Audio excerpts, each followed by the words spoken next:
There we are. There we are. Hello, good people. Woo! Hello, good people. It Yes. is Tommy. I am the Popalicious Pophead. We have my boy Spring from the movies that make us, and we have also my boy Papa Goss. What is My going man, on? my man, the what's that picture in the background? The Back to the Future guy. Back to the future. The Back to the Future The guy. Back to the Future Yeah. guy.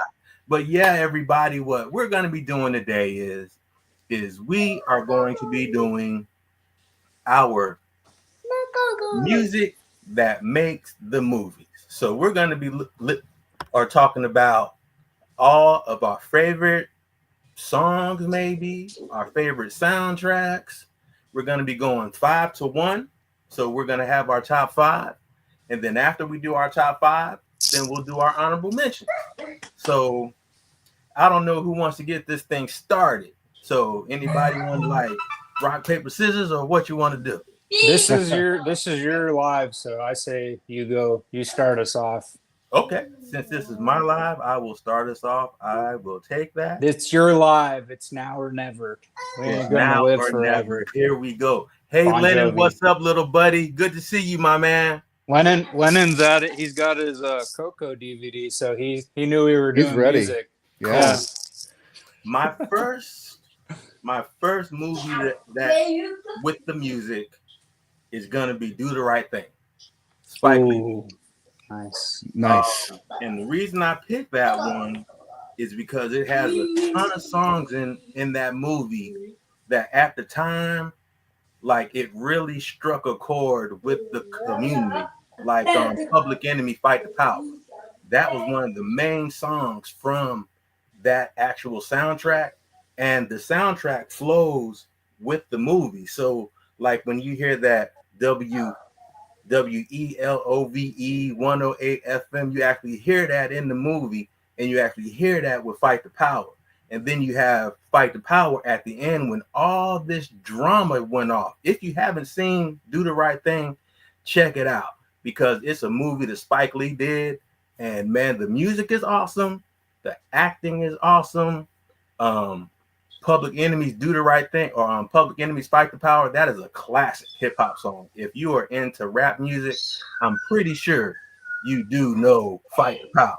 So my number 5 is Do the Right Thing, Fight the Power. That's awesome. That's a awesome. good one.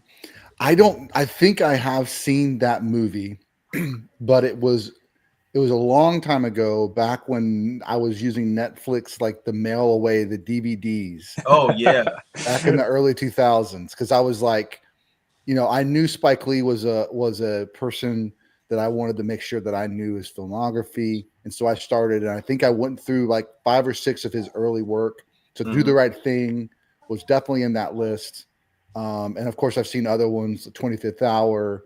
The Black Klansman. I've seen some of the other ones. He Got Game. So yeah.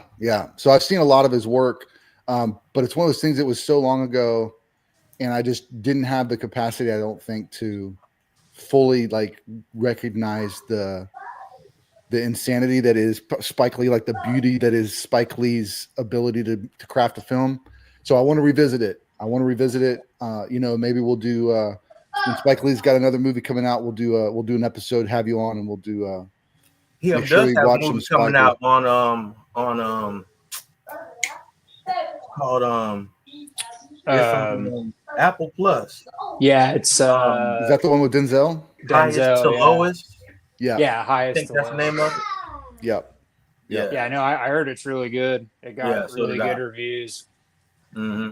I mean, him and Denzel, they've worked together so many times. They're really talented. Yeah, man, this would be like their 3rd or 4th time or something like that. Yeah, I think this is their. Let me see here. Because they did Mo Better Blues, Malcolm X, and He Got Game. And He Got Game. Yeah, I think you're right. I think they've done. I think it's 4 of them. 4. I'm pretty sure you're right. Yeah. That's you cool. would think they'd done more, but yeah. Did you ever hear the story of He Got Game about him and Denzel playing one-on-one against Ray Allen. Yeah. What? He so in the movie, in the script, it said that Jesus was Denzel's name Jesus, or was the son's name was Jesus, right? Yeah, Ray Allen's Yeah. name was Jesus. Son of Yeah. Jesus So in the Shuttleworth. script, it said Jesus wins 11-0. That's what it said in the script. First take, Denzel scores on him. What? Second take, Denzel scores on him.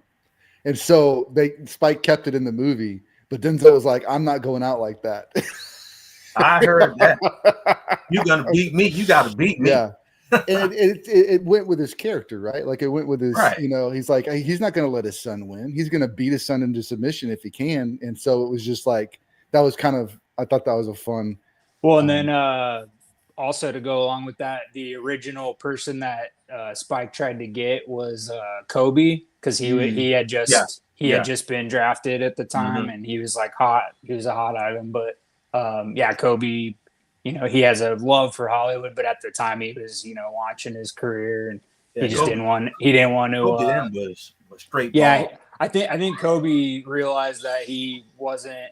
He had never really acted before, so he was kind of like, he'd been on some commercials and TV shows, I think, but he hadn't been in a big, a Spike Lee movie at the time. Yeah. Like that was in the 90s, so Spike Lee was kind of at his height in the early to late 90s. Yep. But yeah, he got games. That's one of my favorite Spike Lee movies for sure. Yeah, great movie.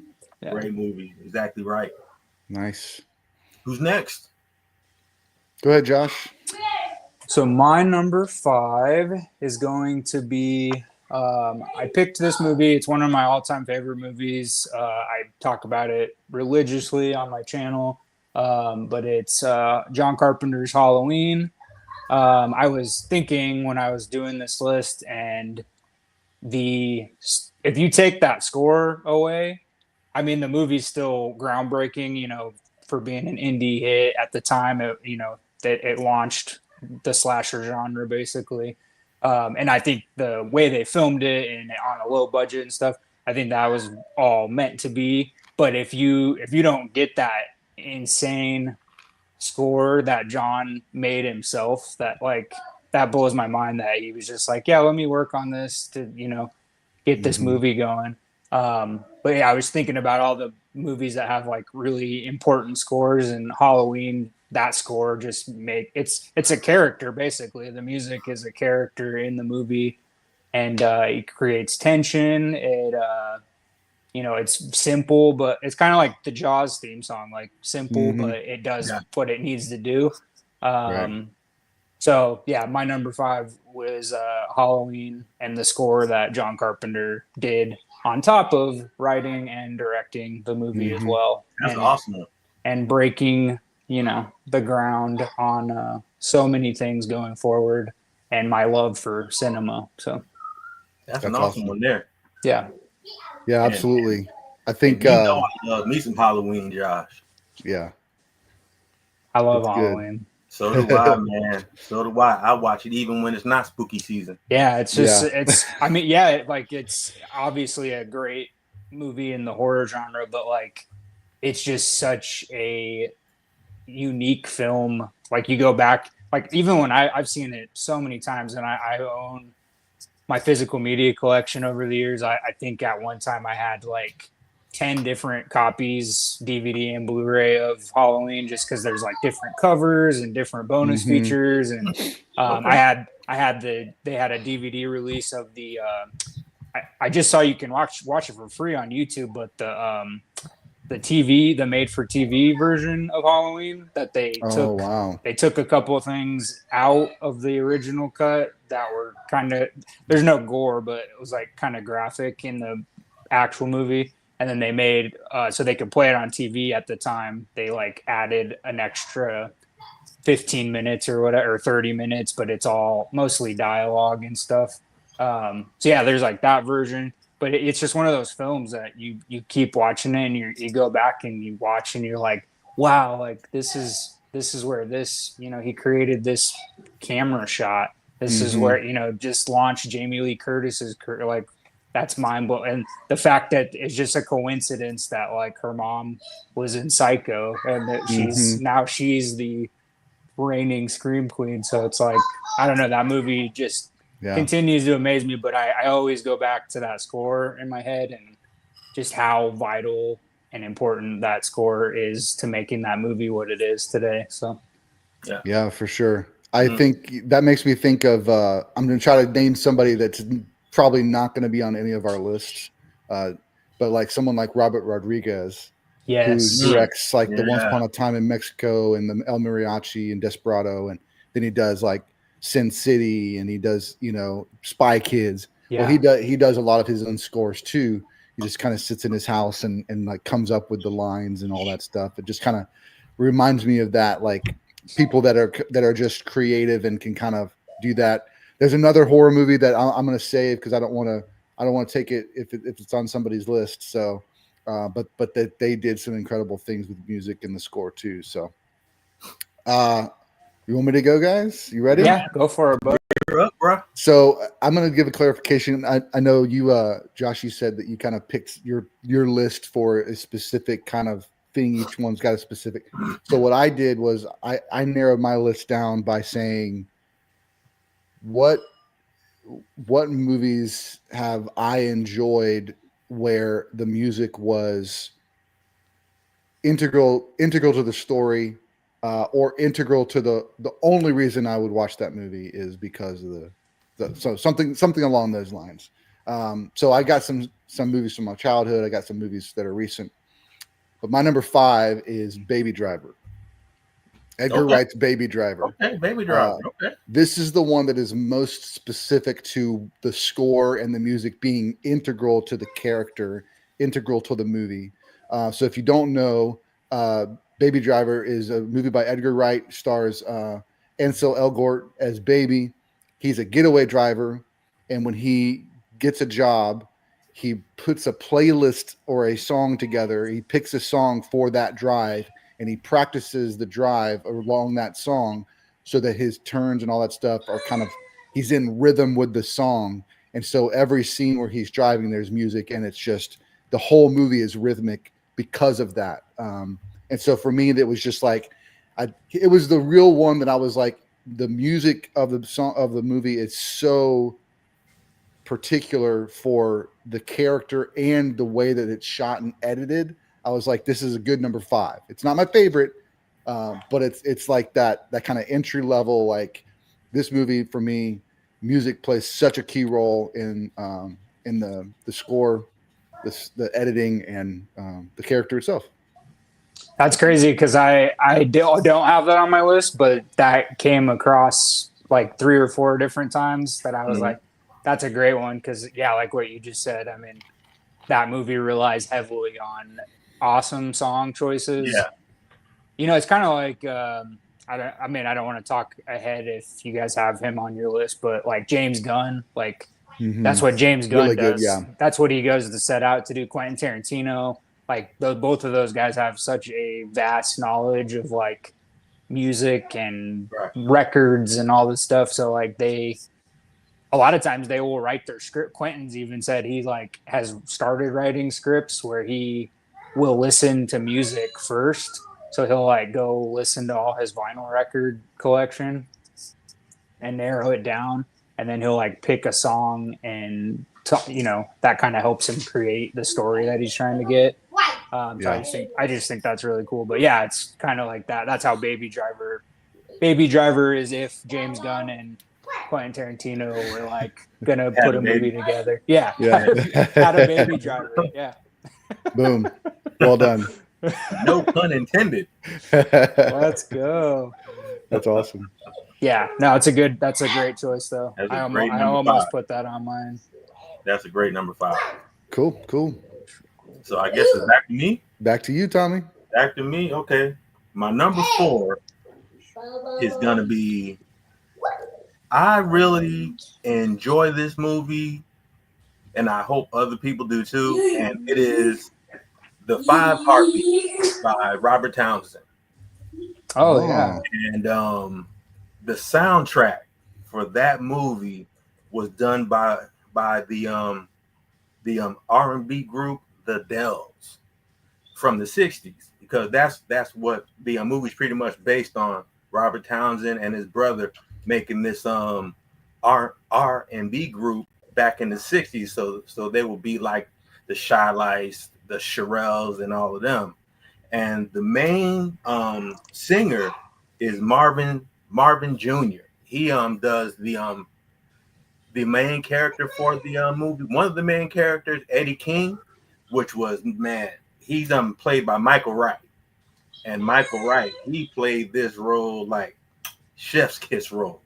And if you see the movie and you hear Marvin Jr. sing, it'll almost bring tears to your eyes because Eddie King, he was at one point hooked on cocaine and heroin and all that bad stuff. And he fell out of the group. And he wanted to come back when he was all messed up, you know, thinking that he can still sing and still do it. And the group was like, no, we're not going to have nothing to do with you. And then one day, Robert Townsend character go to church. And one of the characters' name, I think his name was Church Boy, was his name. And he tells him to come to the church because he has something for him to see. And when he goes to the church, it's Eddie King, or Eddie King singing.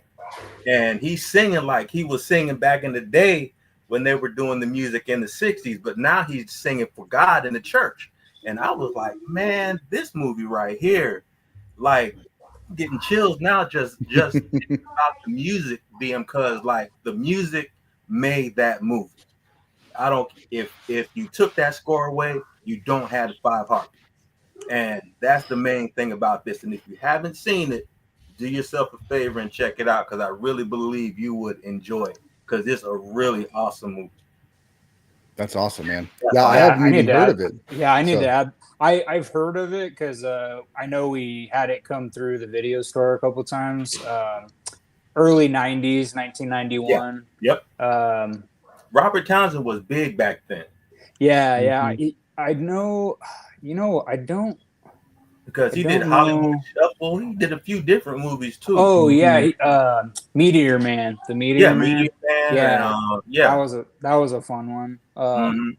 But yeah, no, there's a lot of stuff I haven't seen. He did a lot of stuff for the for Bill Cosby too, in the early days. But yeah, I'm gonna have to add that one. Yeah, absolutely. Check it out, definitely. Check it out. So, kind of a side story related to that. My granduncle, my grandpa's brother, drove the bus for the Temptations. That's what I'm talking about. It was in their older years. Like 15 years ago, 20 years ago. That is cool. And they drove through Jacksonville. My mom got to go hang out. I don't know that she'd hang out backstage or anything, but just kind of got to go see them. To go along with that one, my aunt, she means a lot to me, especially when I was a kid. I used to just, when we'd go back to Iowa, I'd hang out with her. But when she was about 17 or 18, she left Iowa, moved to Vegas for a while, and she was a waitress or whatever at one of the big casino clubs that like all the Motown artists would play. And she used to wait on like the Jackson 5 and oh wow, like they would like ask for her like personal so I mean my aunt has met like little Michael Jackson, and she's met like that's awesome, man. All these. Yeah, she told me this when I grew up, because I one of my first albums I ever got was Thriller. My aunt bought it for me when I was like 8, and I got that album like blew my head out my butt. And everybody else. Yeah. And then years later, I think my aunt and I were listening to Michael Jackson or talking about Michael Jackson, and she was like, "Yeah," she's like, "Did I ever tell you I was whatever?" And I was like, "No, you were not." And she's like, "No, I was." She's like, "They used to like ask for me, and I'd come sit with them," and I was like, amazing. "Oh my god, that's the coolest thing." Temptations is cool too. That whole Motown era was like. The 5 heartbeats are gonna bring you back to that moment. So the both of you, that is your homework assignment from me. Check that movie out. I like those movies that are like that. Like, did you guys ever see? Yeah. what was that movie? It came out not terribly long ago, and it had what's that? Is he Scottish? The Chris O'Dowd or whatever. And he's the manager. I think it's based on a true story. He's the manager of. It's a movie kind of similar to Five Heartbeats, but what is that? Chris O'Dowd. One that comes to mind that's fairly recent is they did a movie about Boys to Men, or maybe it was about the Sapphires. That's what it was called. Oh, the Sapphires. Yeah, Sapphires. 2012. Okay. Yeah, but that was kind of similar, but more focused on the manager. Yeah, I've only seen a clip of the one about I think it's about Belle Biv DeVoe, but it actually has like the Boys to Men actors come in at the end and sing Can You Stand the Rain a cappella. That miniseries was awesome. Yeah. That was like a three-part miniseries, I think it was. That was an awesome miniseries. I gotta check it out. Yeah, they did, what was that? They did a huge miniseries on the Jacksons years ago when I was a kid. It was called like The Jacksons, An American Dream or American Family or something. But it was super long. But that one was pretty well done for being in like the late 90s, early 2000s. And they've got a Michael Jackson biopic that's coming out next year. Yeah, that looks crazy. I hope that's good. It was supposed to be this year, and they pushed it to next year, and they're doing it as a two-parter. So it feels like they feel like they have something there that's worth digging into. Yeah. Well, I mean, they're just starting to do that because I don't know if you guys heard about the Beatles. They announced it at CinemaCon last year. They're gonna do 4 movies that are all different band members from the Beatles, and it'll like tell a time in their period of the band from that perspective of the like Ringo and John and Paul. And I can't I want to say Sam Mendes is doing it. So sounded like it was. I remember hearing that and going, it was somebody pretty. Yeah. Pretty so there. like he's cool. Sam's.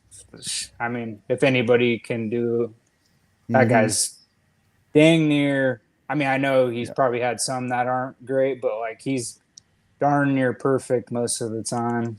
Yeah, Sam Mendes set for 2028. There, yeah, Untitled, Ringo Starr, George. 2028. He's making all 4, and they're all releasing at the same time. Yeah. So make that money, baby. I ain't heard that. That's amazing. Well, 1917 was amazing, but also like I think Skyfall is like my favorite James Bond film, and he did that one. So I'm sure he can do a good job. He'll be good. Yeah. Sure. Okay. Sorry, we got a little off topic. No, that's cool. I'm enjoying it. Yeah. Was it my turn? Okay. Yep. So for my 4th one, I chose not a specific film, but John Carney, who is a musician. He directed. He hit it big. He used to be in a band called The Frames back in the day. That was fronted by Glenn Hansard from Once, and he directed. This guy John Carney directed Once, and that was like his breakout directing movie. But he's done a couple of other movies that I thought the original music. He's so good at the original music in these movies, which makes the movies work. But he did a movie called Begin Again with Keira Knightley, which was really good. But the one that, Once was amazing, obviously, but Sing Street is one of my favorite. That movie, the music in it is so good. The vibe, it's got that like, I grew up. My dad and I share a love for like U2 and all that like European Brit pop and rock and all that. So Sing Street was just like. It reminded me a lot of the groups that I grew up listening to with my dad. And the original music is like there's a lot of catchy songs, but the movie's based around these guys, these young kids trying in Ireland trying to like hit it big, and it's just the music is so awesome and it's catchy, and the scenes they do like a fun job of making it kind of like it's set up like a musical almost, but like they're just playing their songs. And I just like that director is really awesome because he actually is from a band, so he knows music really well, and then he implements that in all his movies. So I thought there's no better music movies than movies that are done by actual musicians. So I think that's really cool. Yeah, man. I love that guy. And Begin Again was super fun. Keira Knightley and Mark Ruffalo, Adam Levine from Maroon 5. Adam Levine, steals the music from his girlfriend or whatever, or doesn't claim that he wrote it or whatever, and they have to break up. But I think you'd enjoy it, Tommy. It's like so. James Corden is in it. The old talk show host. Keira Knightley, Mark Ruffalo plays the manager, and what's his face is the was it Mos Def is the he's like the agent or the or he owns the record company that Mark that works for. But Mark's kind of like a drunk, and he hasn't had a big hit album that he's produced in a long time. And he hears Keira Knightley just singing one night at an open mic. And they do a really cool thing. Like Mark, he has an ear for like what needs to be added. Yeah. So they go out and they record an album basically, and with Keira Knightley as the main singer, and he uses like the city as their like sounds and their backdrop, and the original music is just awesome. But they record an album like in the movie, and so you like get to witness this progression go through. But Mark Ruffalo is really good in it. Yeah. As he hears her singing, all of a sudden a drummer starts playing or a guitar player, and if they're not there, he's just it's just the instruments, but he can hear it. Yeah, so they show it. Yeah. It's really cool. But yeah, that one's cool. Sing Street's great. And then Once, like we said, is if you've never seen Once, any of you in the chat or anywhere, Once is a fantastic film. Great music, but also just a really strong like message of just don't ever give up and it's a romance movie kind of in a way, and it's really great. But Glenn Hansard helped write the music for that one, and he's fantastic. Actually, Spring and Kristen just went and saw him. What was that, last week? He was a couple weeks, 2 weeks ago, 2 Fridays ago. Sweet. Yeah. But that's cool. But yeah, no, that was my number 4. Number 4. That's awesome. Nice. All right, my number 4 is going back to the childhood. You ready? All right, let's go. Sister Act 2. Oh, okay. Oh yeah, okay. Dude, Lauren Hill. That soundtrack, joyful from that movie just blew everybody's minds. Lauren Hill, sticking his eyes on a sparrow. Like, damn. That is so awesome. Yeah, that's a good one. I'm getting chills, bro. Dang, I didn't even think about Sister Act 1 or 2. My mom and I used to watch those movies religiously. Yeah. My mom, those are great. Yeah, they're so good. Yeah, it's that was the first time that I'd seen. I grew up in church, and so I'd never really seen anybody doing like secular music in church, or if it was people. Maybe some churches did it, but some people thought it was taboo. But like the way that she, kind of in the first one set it up and like is doing all these classic, kind of more, 50s, 60s songs and doing them in church as a way of celebrating God. But then in the second one, it flips the script, and now she's teaching at a school, at a Catholic school, these, degenerate students that nobody can get, they don't respect anybody. And she's able to help them create music and become a good class of students. And it's the music. The music does it. It's her giving them freedom to to try things. Oh, the guy from City on a Hill, like when he sings the "Oh Happy Day" and he shoots up into the stratosphere for that one falsetto note, you're just like, I mean, I was just in tears. Even as a kid.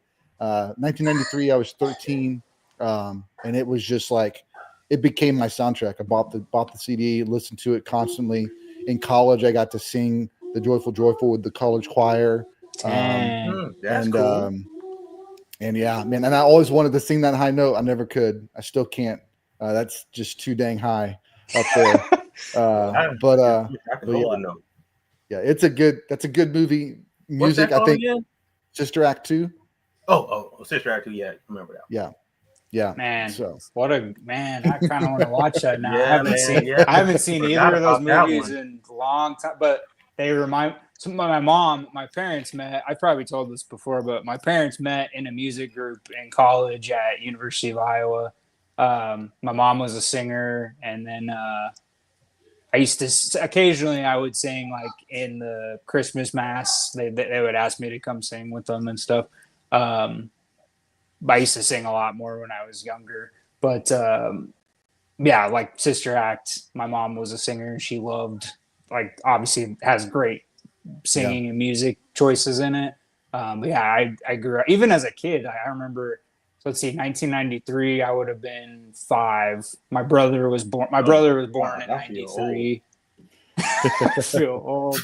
Don't feel old.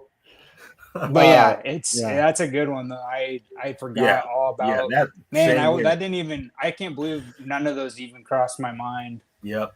So, those didn't even pop up on Google. Like I was searching like music movies. Mm-hmm. Man, those are great. Yeah. So I gotta tell one more story real quick on that. Go ahead. I get teared up when I listen to secular songs, songs on the radio. When I think about, it's been my whole life. I've always thought about this, and connecting the dots between like what that song's talking about and maybe something spiritual or relational, and it's always been something that's touched me. So Sister Act 2 really hit a nerve. Like it was like, oh, this is great. This can happen. Well, my mom told me, I don't know how long ago now, but my dad died when I was 7. So I grew up a lot of my life without his influence and without him being able to know him and really learn who he was. But she told me, I was in college, 1999 and 2000. I was learning to play guitar and I was singing Garth Brooks' "To Make You Feel My Love." And I just started crying because I was just thinking about like what God did for us. Christ died, whatever. Well, my mom says, your dad used to walk in the house after listening to the radio in tears for the same reason. He heard some song on the radio and he would get so moved by it, just thinking about that kind of connection to the divine. And so to have that, kind of come back, not even knowing about him, but I have that part of him in me. And so when we actually started a church here in Texas back in 2007, and we decided that we were going to open up all of our gatherings with a song from the radio to try and help people connect to, who we are. We're going to have a little fun with it, And so basically it's kind of I didn't even have Sister Act 2 in my head at the time. It was just more like, how can we make people feel comfortable in this space? Because they're walking in off the street. If they've not been in church in a while, they're going to feel a little weird. They're going to feel a little uncomfortable. How can we help them feel comfortable and know that this is a safe space for them to go on this journey and figure out life? And so we thought, so I would pick songs after, based on whatever the message was, and we'd do some fun song. And they're actually all on YouTube now, if anybody wants to go check it out. But I can share the link at some point. But it was a lot of fun to like try and have an opportunity to sing those songs, and also like, kind of live out a little Sister Act 2. Dude, that's awesome, man. That's really powerful too. Yeah, man. Yeah, I had never heard that story that you lost your father. So me neither. That's very. I mean, that's super young. Yeah. But yeah, it's crazy what music does to us, and What's up, Brian? What's up, baby? How it makes us feel. Hey, Brian, what's up, buddy? Yes. Man, that's crazy. That's a good one, man. That's a good one. That's a really good one. Sister Act 2. I'm I know. I think I want to say they're on HBO right now because I think they're Warner Brothers owned. Yeah. But dang. Cool. All right. I think you're up, Tommy. Oh, back to me already. Okay. So this is number 3. This is number 3. 3. This is a tough one, y'all, man. This is a tough one. All right.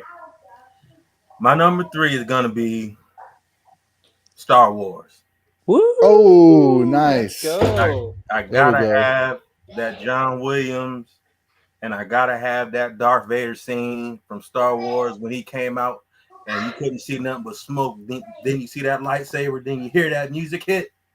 Yes. Hey, Star Wars, John Williams. I know everybody knows that soundtrack or that score and all that, but man, if you didn't have the music for Star Wars, you don't have the movie either. I tell you, because that music in Star Wars, John Williams, he outdid himself, and Tommy, like all of those since all the way up to 2019 or something like that. Yeah. So my number 3 is Star Wars, John Williams. I was just going to ask you, are you doing just the main score for Star Wars? That's what you're talking about? Yeah. Okay. I figured you were. Because I was going to say Brian just said Duel of the Fates. Like, well, that's the cool thing about John too is like, you have the main score, which that's the most popular, but like he has his touch on every single one has like a different thing. Like what comes to mind is one of my favorites is Empire Strikes Back when actually there's a couple of scores in that one, but the two that stick out the most that make me feel stuff even to this day when I watch them is like Empire Strikes Back when they're in Dagobah and Yoda lifts the X-Wing out of the swamp. That like how's that score go? Well, anyway, that score is just so like power. I mean, it kind of builds up. John's so good at like starting down here and just building it up, and then you're like you can feel all the emotions. And then the other one in Empire is the carbonite scene when and it also has maybe my favorite line of all time of "I love you, I know." It's the great. I say that to my wife all the time, and she gets mad, but I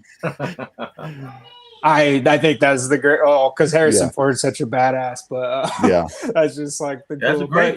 But the music, like the music of like the string instruments, like it's just so.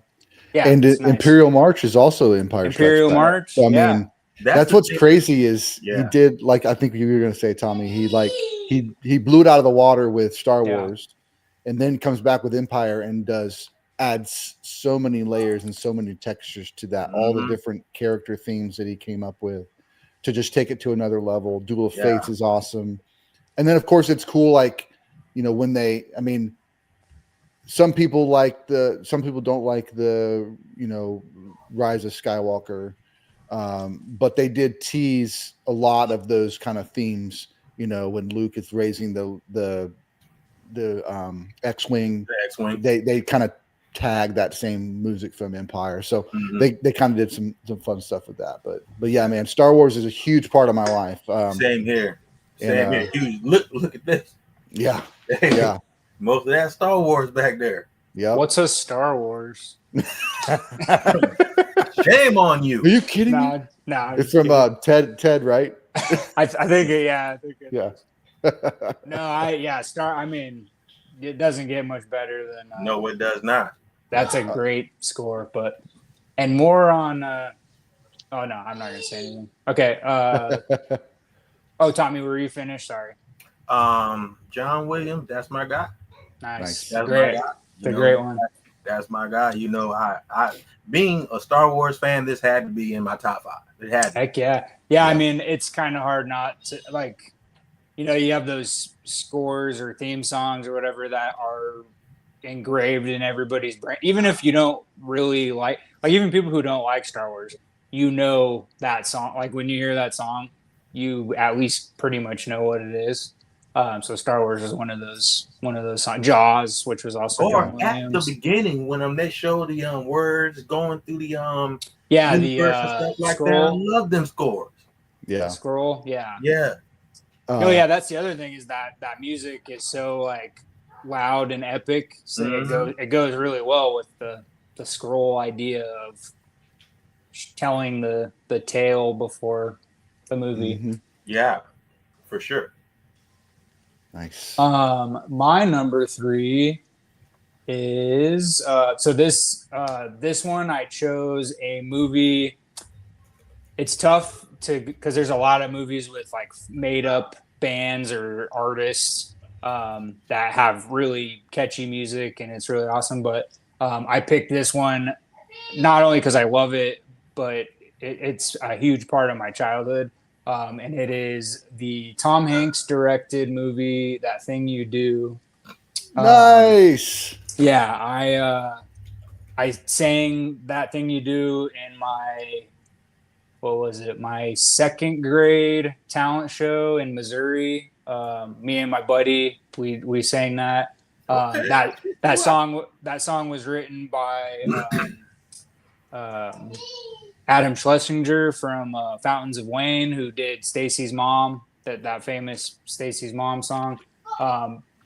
Super talented guy, but he wrote That Thing You Do for that movie, and he just passed away a few years ago. But he's he lives on through that song for sure. That's a great song. That is a great song. But yeah, that movie, I mean, I watched it with my mom.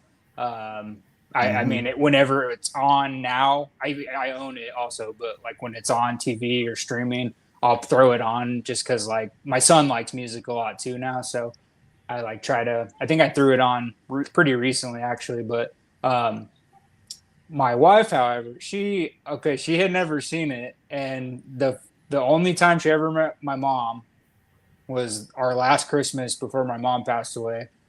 We were picking up movies to watch. I think it was like Christmas Eve or something. So we watched a Christmas movie, whatever.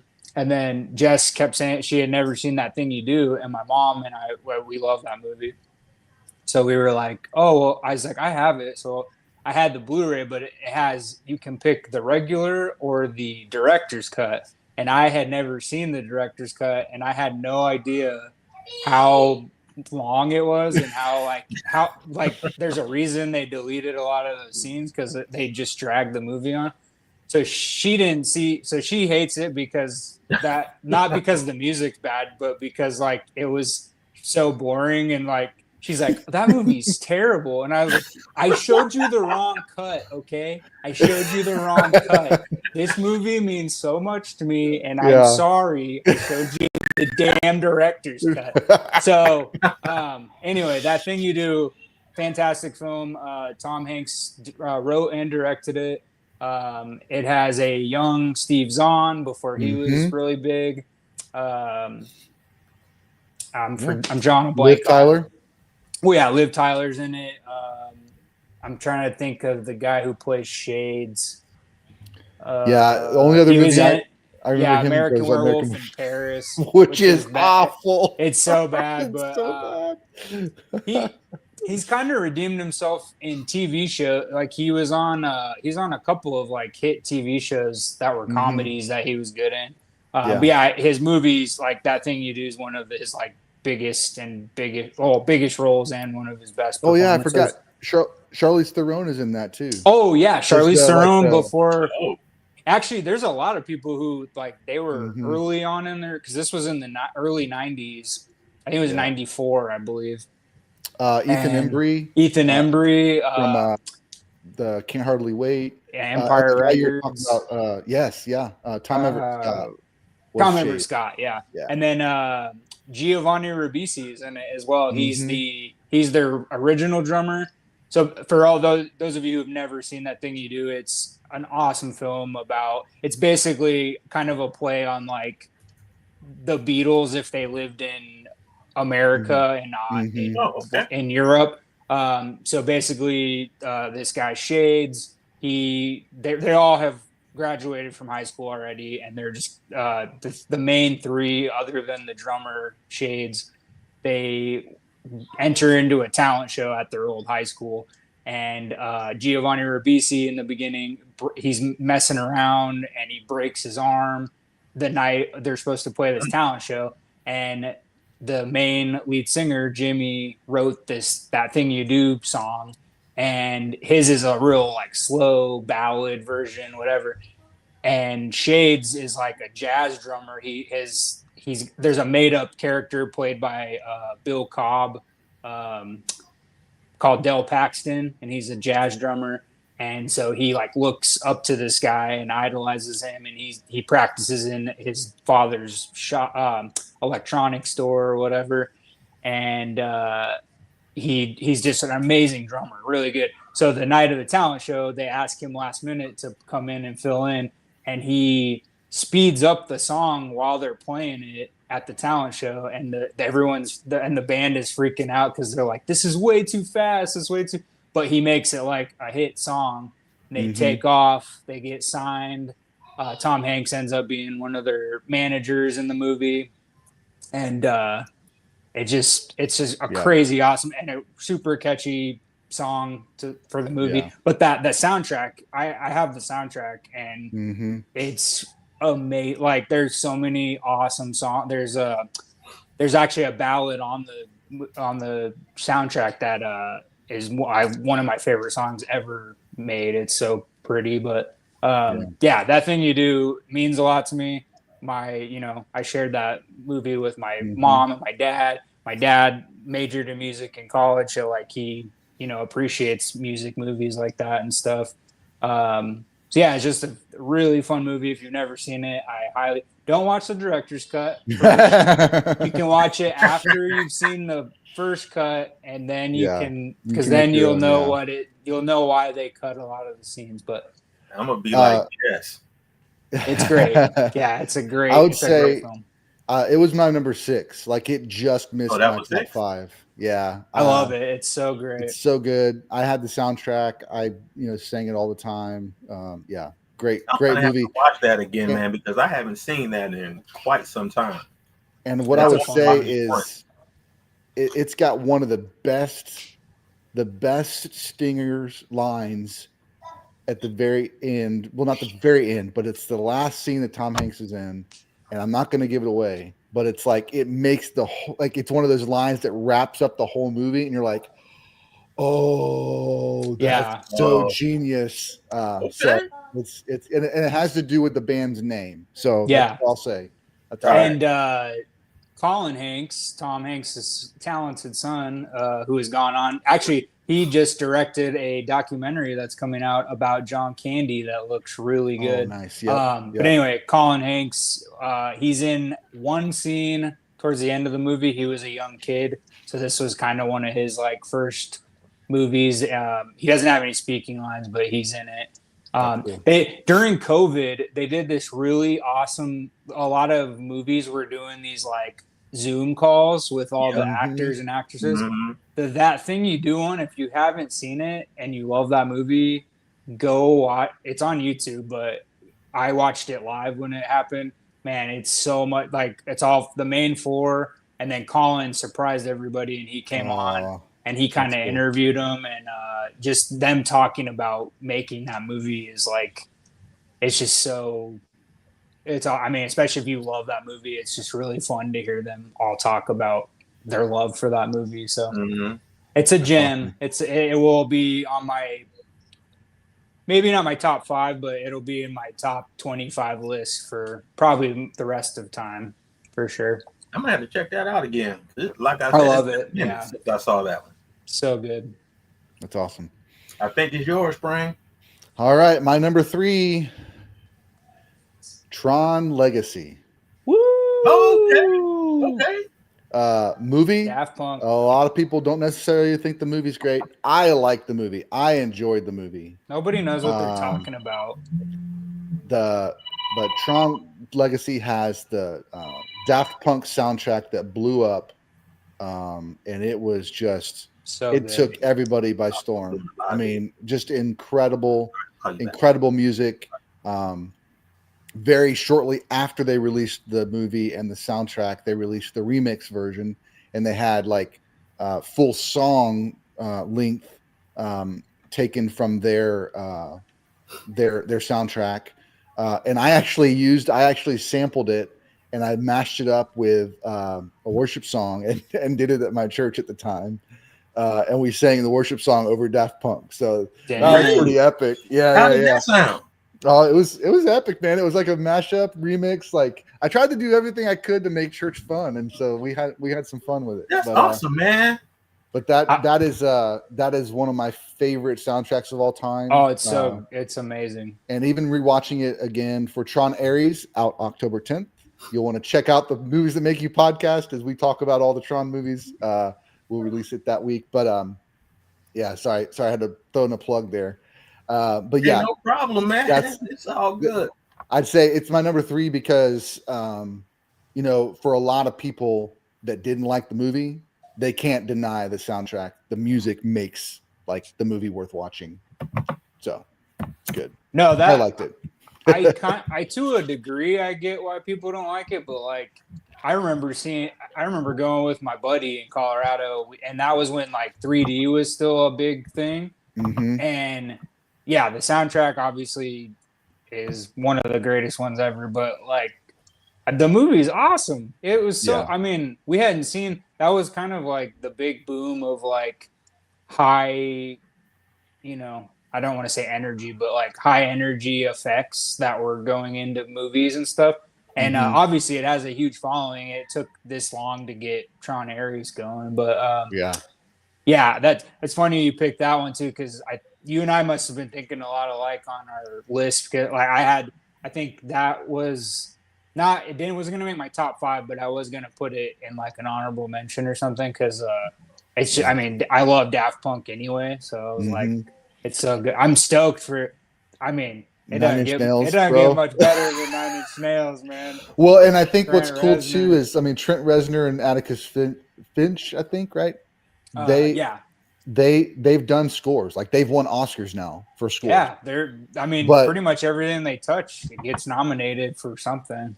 The really cool thing about this one is this isn't Trent Reznor or Atticus Finch. This is 9 Inch Nails doing it. Like they're making 9 Inch Nails music. It's the 9 Inch Nails newest album that's the soundtrack for the movie. Like, that's a completely different vibe than a Social Network that's got some really, really awesome music as the score.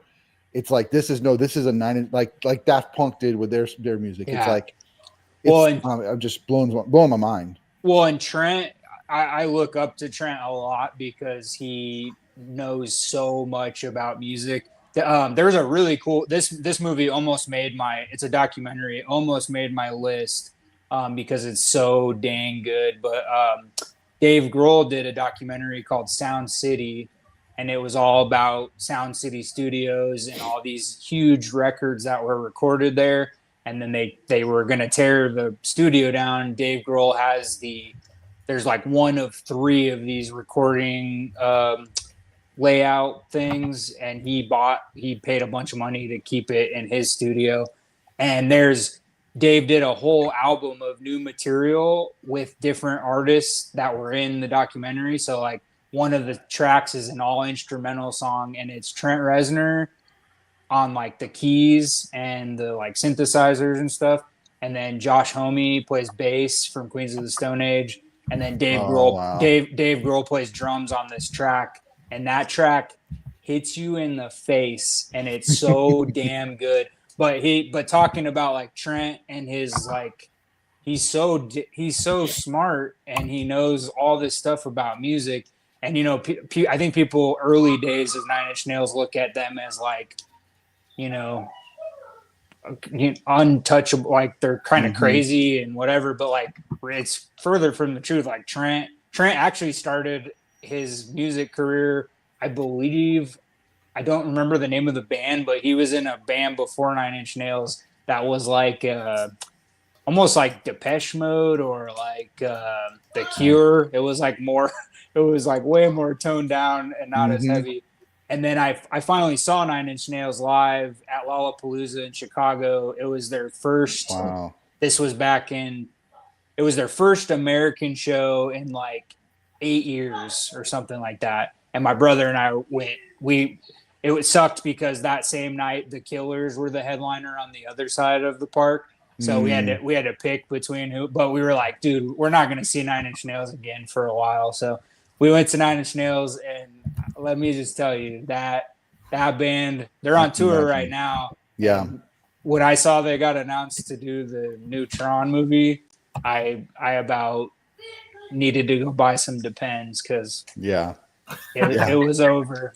It was over. Yeah, that's amazing. So I'm excited. I hope I'm not like jumping to conclusions that it's going to be like the most epic thing ever, but yeah, the Daft Punk Tron Legacy is pretty tough to beat. So yeah, it's good stuff. I'm gonna check it out. Yeah, it's. I mean, I love it. So good. Yeah. All right, Tommy, you're up. All right, we're at number 2, right? Dose. All right, my number 2,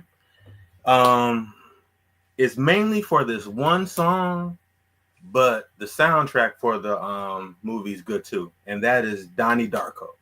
Ooh, that's a good one. The reason I picked Donnie Darko is for if you've seen it, there's a part in the movie where Donnie and his girlfriend are in the movie theater talking to the his imaginary rabbit friend, and there's a song playing in the background, and the song is called For Whom the Bell Tolls. And when I heard this song, like when I saw Donnie Darko the first time, I was like in tears listening to this song. I didn't understand what the lady was saying. To this day, I don't understand a word that this lady is saying. But Carmen Day and Steve Baker, they totally killed that song. And like man, it is just a moving song. Like that song I have in my will, in my memorial, that when I pass, I want that song played at my memorial, because it means that much to me, and it sounds just so beautiful, man. It is a beautiful song, and it's some people said that it like sounds creepy, but I don't think it sounds creepy. I think it sounds gorgeous the way they did it. And if you haven't seen it or haven't heard it, give it a listen. Yeah, it's called For Whom the Bell Tolls by Steve Baker and Carmen Day. And also when they had like the Tears for Fears song when they were getting ready to go to school and stuff like that. The I think it's Head Over Heels, and they were like doing the montage of them going through the school and playing the song and everything like that. And there's just so many good songs in that movie. But my main song for that movie is For Whom the Bell Tolls. Yeah, Head Over Heels was the Tears for Fears song. Yeah, nice. Nice. Yeah, that's a great one. Yeah, I think people probably, I mean, just because the movie is so gothic and dark, I think that's why people say it sounds creepy, because I think if you have imagery with the song, it kind of does stuff to your brain. But yeah, no, it's a beautiful song. It's really good.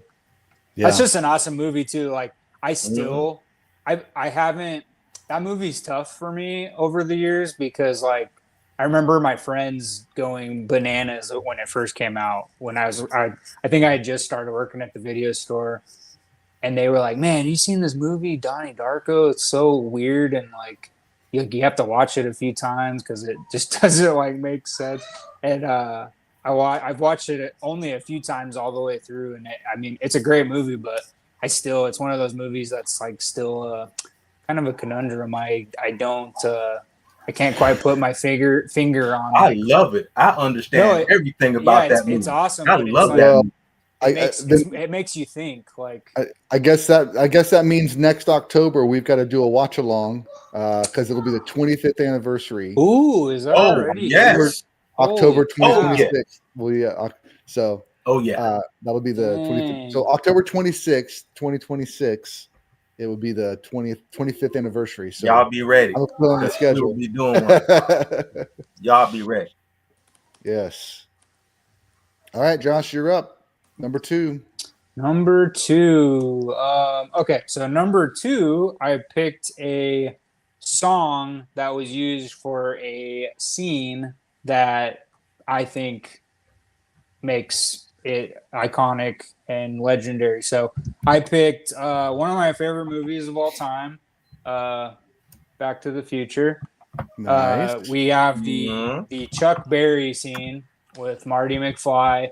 Oh yeah.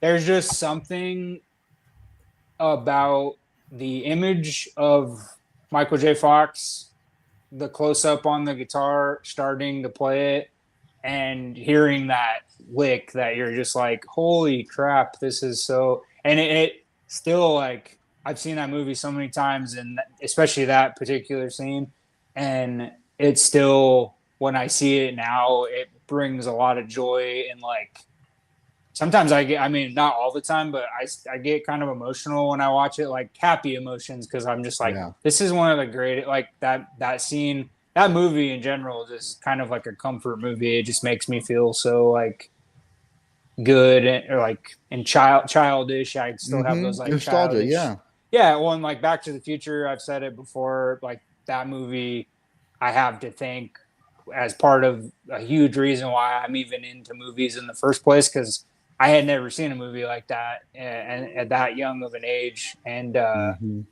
just to see what it did, it blew my mind. And have you got your tickets yet for the re-release? Not yet. I'm gonna probably. I should be good around here because like re-releases, for some reason Oklahoma doesn't, like, they get them, but like they don't sell out or anything. Yeah. So I'll have to find, my schedule is kind of weird, so I'll pick a night. But oh, my brother's here, Jack Cousteau. Well, I got our tickets. We're all going. All the boys are going. When is it? It's in October, right? Yeah, Halloween night is the Friday night.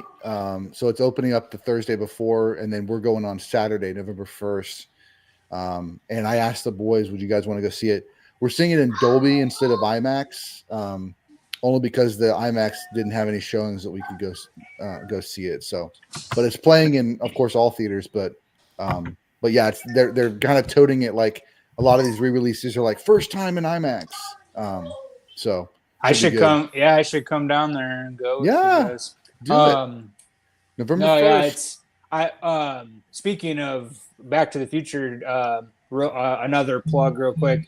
Since Brian's in here, we lost our friend Jeff, 88 Hoverboard, a couple months ago, and he was a diehard Back to the Future fan. So we have, mostly Brian and some other channels, but I'm involved in the group chat. But we're doing a huge Whatnot auction on Back to the Future Day, and Brian is actually going to host the Whatnot auction, and we're going to donate all the funds to the Michael J. Fox Foundation, which was Jeff's favorite charity, and he donated quite a lot of money to them already.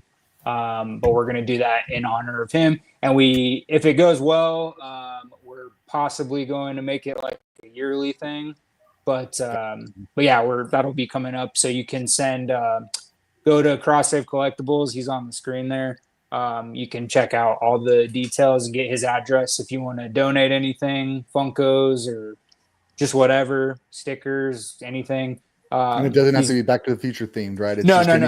Yeah, yeah. anything. Okay. And you don't have to, but just come hang out. I mean, we're going to have a lot of people because some of the people who are helping us with this are like really big Whatnot people. Savage Pops, who's a huge, it was mostly his idea actually. And then we've kind of all just jumped on and he's let us take it on. But Brian's going to be the main person and it's going to be awesome. So not to get too off tangent, but Back to the Future always reminds us of Jeff. And he gifted me most of my Back to the Future Pops actually. And then when I met the cast last year in LA, the sticker that I'm holding up in the picture is actually 88 Hoverboards sticker, and I printed off an extra photo to send to him, so he had that when he got back. But anyway, yeah, Back to the Future, Chuck Berry, and I was so dumb for many years. The hundreds of times I've seen that movie, not till I grew up and like correlate. It clicked finally one day. The Chuck Berry joke, like I didn't even think about that as a kid because I didn't know who that was. Yeah. And so when that finally clicked, and I was like, oh my god, I missed that joke. I've seen this movie like 100 times. Yeah. But anyway, made it even better. So that's one of my favorite scenes of all time. Lennon's trying to sing for everyone. So I love it. Yeah, it's all good. Sing, buddy, sing. That's awesome. That kid, he cracks me up. Okay. Spring, you are yes. All right, you ready? This is the most recent movie to hit my list. Sinners. Ooh, yes. I almost put that on my list too. Yes. It popped up very last minute. We were actually already started the live stream, and I was like, oh, don't forget this movie. And it was actually some of your explanation of 5 Heartbeats that made me remember, like, oh no, I have to put this movie on the list because the music is so integral to the characters. The soundtrack and that one dance scene in particular is just ridiculous in its journey through the decades of what makes music, what makes dance, and that the music connects us. The music is what lifts our spirits. It can also take us down. Like it's got so much power. Like just the whole theme of music being this thing that I mean, not to mention also the racial tension of Black music being co-opted by white people and being stripped of all its blackness. Like, I mean, that's just a huge part of our history. But like to have the beauty of that music displayed full force the entire movie long. Yeah. And I mean, when I heard that guy sing the first time, yes, when he sang Miles Catton, when he sang in the car with the guitar, I was like, who is this guy? Yeah, right. Like when Michael B. Jordan turned around and looked at him, I had the same look too. Yeah. Yes. And the other crazy thing about that is that the guy that did the soundtrack for the movie, he also did Mandalorian. And so he's very rhythmic. And he also participated, I think, in Black Panther. Yeah, Ludwig Göransson. He did Sinners, Oppenheimer, Tenet, the Mandalorian theme song, Venom, Creed 1 and 2, and he's known as a producer. He's worked with Adele, Childish Gambino. He actually produced This Is America, Childish Gambino, Rihanna, and Kendrick Lamar. He's worked with all of them as well. So so I mean, Coogler invited him to be on set. So he was on set watching them film while he's trying to craft and create this music. And he wanted everybody that was playing an instrument on the screen to actually be playing the song. And so just the dedication to that. And I could tell that they had done some stuff with the tuning of his guitar because he wasn't playing real chords. They tuned the guitar so that he could play the song like for real. But didn't have to learn how to play guitar like all the right way. So it works so great. Works so great for the movie. I don't care that they did that. He's playing that song. That's a beautiful way of playing it. It sounds perfect. He's singing perfect. Like just so good. So good. Yeah. Definitely. Gotta agree. Another thing is they have announced that it's going to be re-released in 70mm IMAX in October for the Halloween season. Yeah, I might have to make it because I missed it. I missed this. I missed it when it was first out. I did see it, but we saw it. Jess and I went and saw it next door at the IMAX here, but our IMAX is it's not a. It sounds like you're just going to have to make a trip down, and we're going to have to watch Back to the Future, Sinners, Like, come on, let's I'm do telling it. you, man. Marathon Well, it. Man, Come why on, don't fly y'all come out, to Tommy. Jacksonville, Fly man? out, Y'all Tommy. leaving the brother out. Tommy, Fly out. we'll get you a we're gonna get you a ticket, train ticket. We're gonna pitch in and get you a bus plane ticket. Hey, man, Bus ticket. I'm Take the there. Greyhound. I'm there. We'll get you a. Actually, I should look that up. I bet. Yeah, I think it's not too expensive. Like normally Southwest does normally Jacksonville flying to Dallas is usually cheaper than like Austin or Houston or anything. So just depends on where you're flying from. But we should look into that. Would be fun. We all met up. One more. I got to do one more connection here. One more callback. So for sure. Back to the Future, we did a series at our church called Catalyst to the Future. The church name was Catalyst, and we were kind of launching a new vision or whatever. And so we did each of those 4 weeks, we did 4 songs from Back to the Future as the opener that also tied into the theme of what we were talking about that day. So I got to do Johnny Be Good. I got to do Back in Time. That was the opening for the first Sunday. And then we did Earth Angel, which was my favorite from that sound check. Like that one, like I just thought that was so beautiful. So we had some fun with that series, but love the music from Back to the Future. Yeah, it's so Power good. of Love is awesome too. Yeah. Well, it's Alan Silvestri and Robert Zemeckis, and they've worked together a lot. So they've actually I was doing a lot of research on like combos, like directors and composers, and I'm pretty positive, other than Spielberg and Williams, they're the most that they've done 20 films together. Alan Silvestri and some big ones too, like Polar Express, Forrest Gump. What's crazy? Back to the Future. What's crazy for me is we just watched Forrest Gump for our Tom Hanks episode, and listening to Forrest Gump at some of the moments, I'm like, that's a hint of the Avengers, like right. Like I'm like seeing some of the connective Avengers. tissue, you know, and like, and I hadn't put it together until recently that Silvestri did Back to the Future. And then once I saw that connection, and then I started, it was funny too, because we were watching the movie and I didn't see who the composer was. And then there was something that happened in the music and I was like, that's Alan Silvestri again. I mean, it was just really like, it's really fun, like kind of to do that, Josh, like that combination and kind of watch those movies like back to back and kind of see like, let the music be the thing that connects the tissue between the movies. The movies can be completely different, but there's something that ties them together because that composer has their style and it just weaves in there and you can start to pick out those things. But if you don't watch them back to back or like within close proximity, it's hard to pick up on those nuances.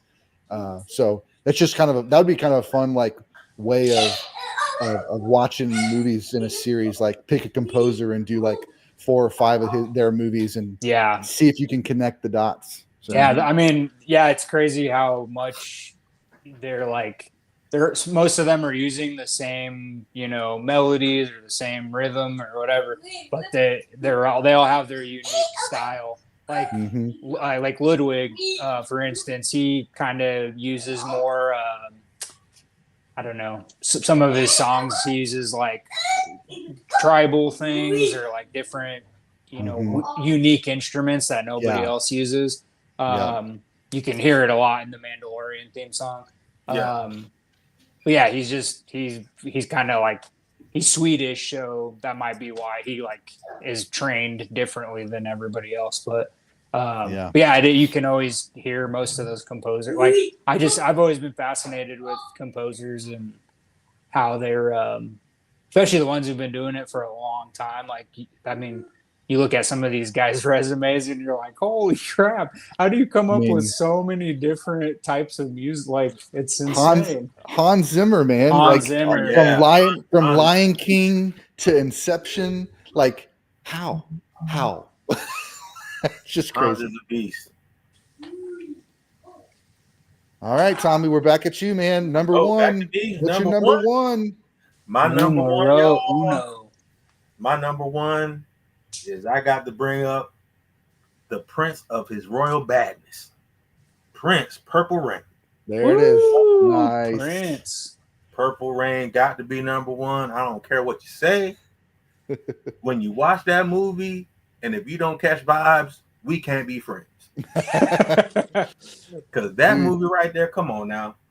The soundtrack and the movie, just the soundtrack by itself is awesome. And then you add the movie to go with it. When you had like Morris Day and the Time, you had Apollonia 6, you had all these other artists that were doing big things in Minnesota back then, back in the day. And man, when I saw Purple Rain, like my mom took me to see it when I was like 13 or 14 years old or something like that, man. And when I saw that, I was blown away because my mom and dad are big Prince fans. They grew up in that era.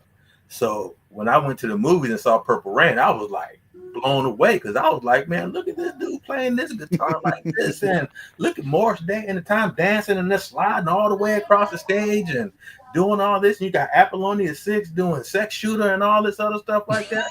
I'm like, man, what is up with this movie? I love this movie.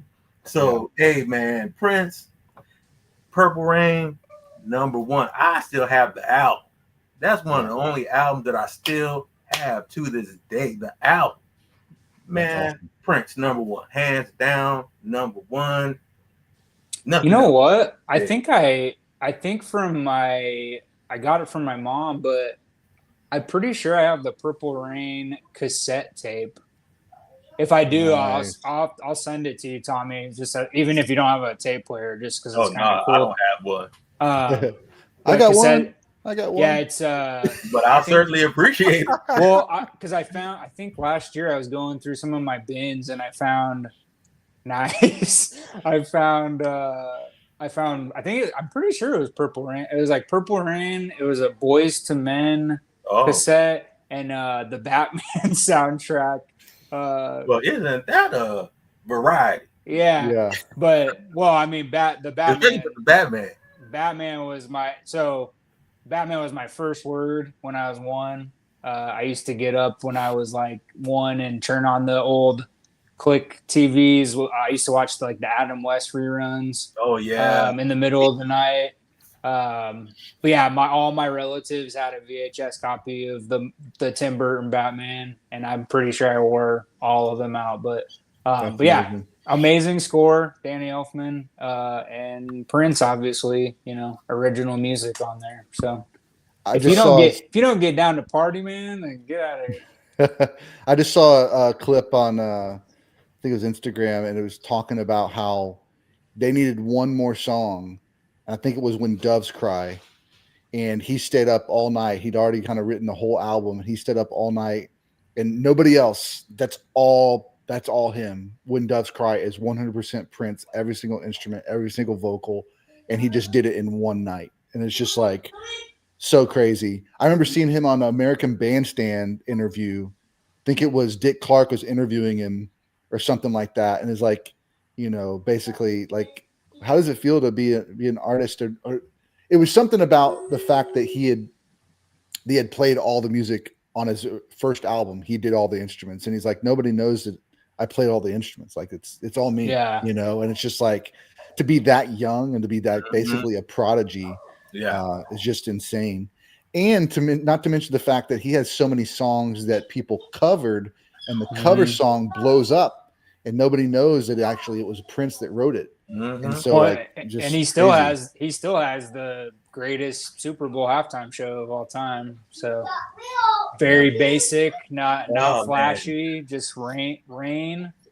Just so happens it was Purple Rain. Oh my god! Well, I think Prince is the gift that keeps giving, because like the other day, some Howard Stern interviews came on, and it was like a compilation of all these celebrities talking about Prince stories, telling Prince stories, and he's just so like mysterious, and I think that's what makes him like even cooler, because you hear these stories from people that are famous, like the Dave Chappelle, the Charlie Murphys, like that actually that really happened. Yeah, that really happened. They like fabricated part of it, but like, I mean, it's just crazy to even think that that's a real story. So he yeah, Prince is just mystical and magical. And I remember one of his last tour, he did a small tour and he came to Denver.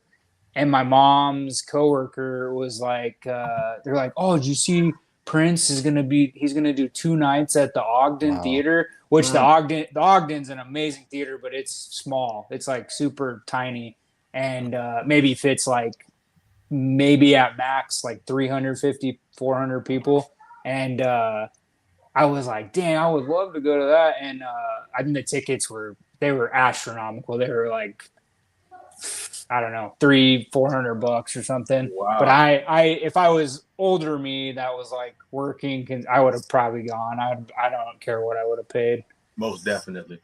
But yeah, Prince is a magical being. He's missed Amazing. for sure. But it's just not Purple Rain though, because you have like some of his earlier stuff, yeah, like the 70s and stuff like that. Like some of his earlier stuff with him, he did all the instruments, like Spring just said. He did everything on his own. And like it's not just Purple Rain. You have all these other albums that he did that are just as special as Purple Rain. Well, and he just appreciated music, and he just liked to play. Like a lot of the stories that you hear from celebrities is like, I think Adam Levine actually told a story. They were Maroon 5 they like lived up the street from Prince at one time or something, and he stopped by their part. They were having like a party, and they were just all, playing. They were playing instruments and stuff, but they were all just kind of hanging out, whatever.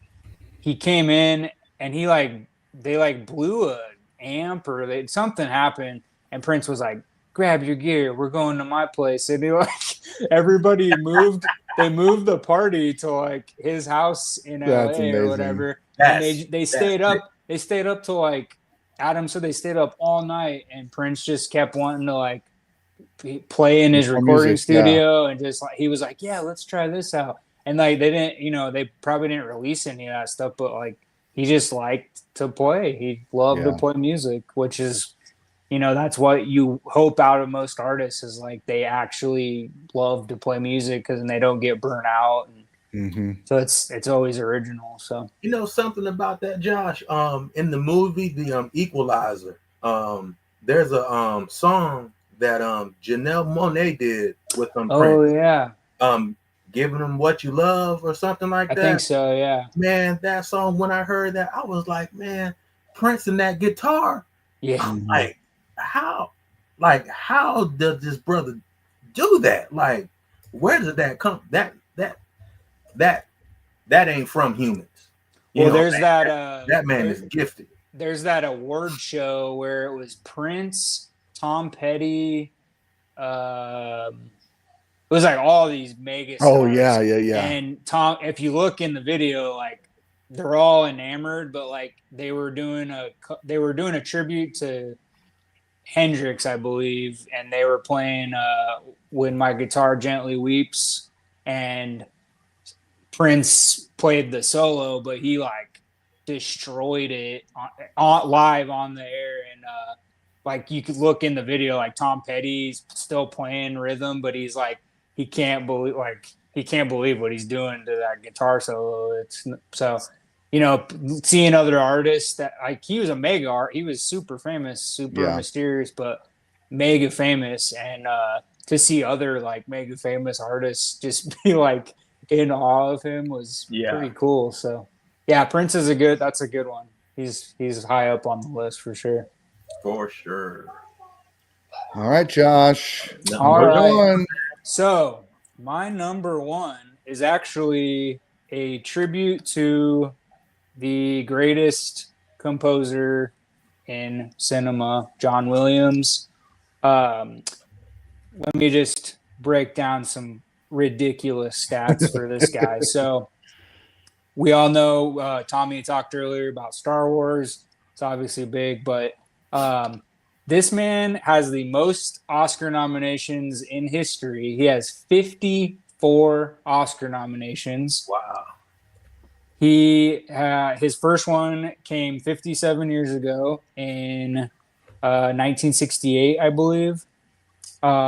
He's been nominated for 2 separate films Yeah. In the same year, a total of 12 times. So I'm talking about not the same movie. He's done 2 scores that were nominated at the same Oscars, and he was nominated twice in the 5 nominees. So he was nominated 12 times, multiple times. 1970, 1973, 1974, 1978, 83, 85, 88, 90, 92, 96, 2002, 2006, and 2012. So crazy. so 57 years of being nominated, he's only not been nominated 19 of those 57 years. Also, since his first nomination, he's been nominated. Let's see, since his first, he's only not been nominated 33% of his career from being nominated in the Oscars. So he's also worked with Spielberg 29 times, which I believe is the most ever by a director composer combo. And just hit after hit. I mean, you name them. Yeah. Star Wars, Jaws, Schindler's List, E.T., Home Alone, Jurassic Park, Harry Potter, dude, and a Harry ton Potter. more. That's one Harry you Potter. don't think about, right? Like, but I remember hearing the story where he needed to write something like within an hour. Like they needed to pitch the score to the production whatever, and he just like whistled or something like and he's like, I didn't know it was actually going to be the score. I just had to write something. And it's just like to become an iconic piece, and he's just like basically scratching doodles and making Oscar nominations. And he was doing that constant. Like, I mean, even if you go back, so the first time him and Spielberg worked together was Spielberg's first movie, or his second movie, Sugarland Express. Goldie Hawn, fantastic film, but then he did Jaws right after that. And obviously, you know, we just celebrated the 50th anniversary, but Spielberg, like, he didn't like, I mean, he didn't know. He was like, are you kidding me? He was like, what is this? Yeah, he's like, 2-note, like, I don't get it. And like, that has stood the test of time. I mean, and it's more than that. I mean, he does these really like pretty parts of the score later in the movie. I just went and saw it in the theater, thank God, before it left. And just hearing it on the big screen was like, so, I mean, I was like, man, it's so good. But yeah, this man has created some of the best. You talk about music being so vitally important to how a movie flows and how it's supposed to go and how it's supposed to make you feel. I mean, you can't get much better. Two of my favorites, we talked about one earlier, Empire Strikes Back, mainly for the 2 parts of the movie that I really enjoy because of how they make you feel and with what's going on screen. But honestly, one of my all-time favorite scores is the E.T. score because I love E.T. I've been a diehard fan of that movie since I was a kid. Me too. But that score is so beautiful, especially I get kind of emotional sometimes when I watch the endings, even though they've tweaked it a few times with the director's cuts and stuff, where they took the guns out of the cops' hands and they put walkie-talkies and then they redid it again. But yeah, that like build up to, and then they start flying with the bikes, and it's just so melodic and so pretty. Yeah, John Williams is the man. Like I've watched so many behind the scenes of him just like he just knows what he wants to hear. He tells this group play this, and that's just a good composer. But he's been doing it for so long, and it's, I mean, 54 Oscar nominations is just insane. We're always like Meryl Streep, I think, is one of the next highest. She's got like 17 or 18 nominations. Although he has all those nominations, he's only actually won 5 times, but they were all pretty epic compositions. So I think he won for E.T., he won for Jaws, he won for Raiders of the Lost Ark, I believe. Oh yeah, that's one I left out. Indiana Jones. Yeah. That's a good one. Yeah, but I mean, the man is just a machine. And you know, I also wrote down like combination composers and directors that are really popular that have worked together. And obviously they're at the top of the list. And then we talked about Alan Silvestri, Robert Zemeckis, Danny Elfman, and Tim Burton have worked together 16 times. Wes Anderson and Alexandre Desplat have worked 6 times. Chris Nolan and Hans Zimmer 6 times. M. Night Shyamalan, James Newton Howard 8 times. James Horner and Ron Howard 7 times, Ennio Morricone and Sergio Leone 8 times. So I mean, like those are some big things, and those Spielberg and Williams have almost 30 times. Like that's a lot of movies to work together, and that's crazy. So much epicness in one combo. So that's why John Williams is he gets a whole number 1 spot dedicated to himself. Cool. It makes sense, man. Makes sense. Yeah. Cool. All right, my number 1. It was already referenced in the live stream, and that is Once. John Carney directed Once. Nice. Glenn Hansard, Markita Erglova as these 2 characters. One's a street musician. One's a classically trained pianist. They meet by happenstance, and they begin to write music together. We just watched it recently. We got to see them live, which was amazing. Never thought I'd be able to do that.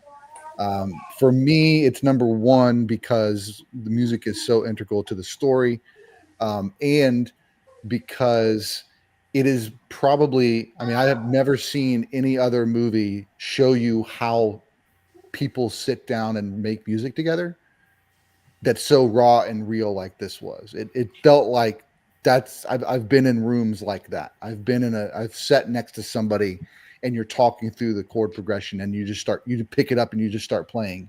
And it was just like so raw, so real. It was made on such a low budget on purpose. They offered him more money. He said, no, I want to keep it low budget.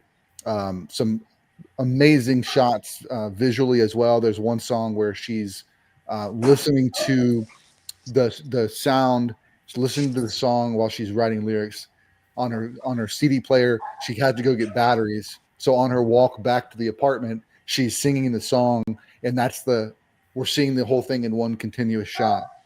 And it's just like, just the simplicity of that moment. They're like, yeah, that's what a songwriter is going to do when they're going to record the part and they're going to try to make lyrics for it. They're going to listen to it over and over and over until it clicks, and then they're going to sing it wherever they go. I mean, it's just like such a simple, low frills movie. Classic moment. They're in the studio recording their first song. You can tell the sound engineer does not give a hoot about who these people are. He's there to get a paycheck and go home.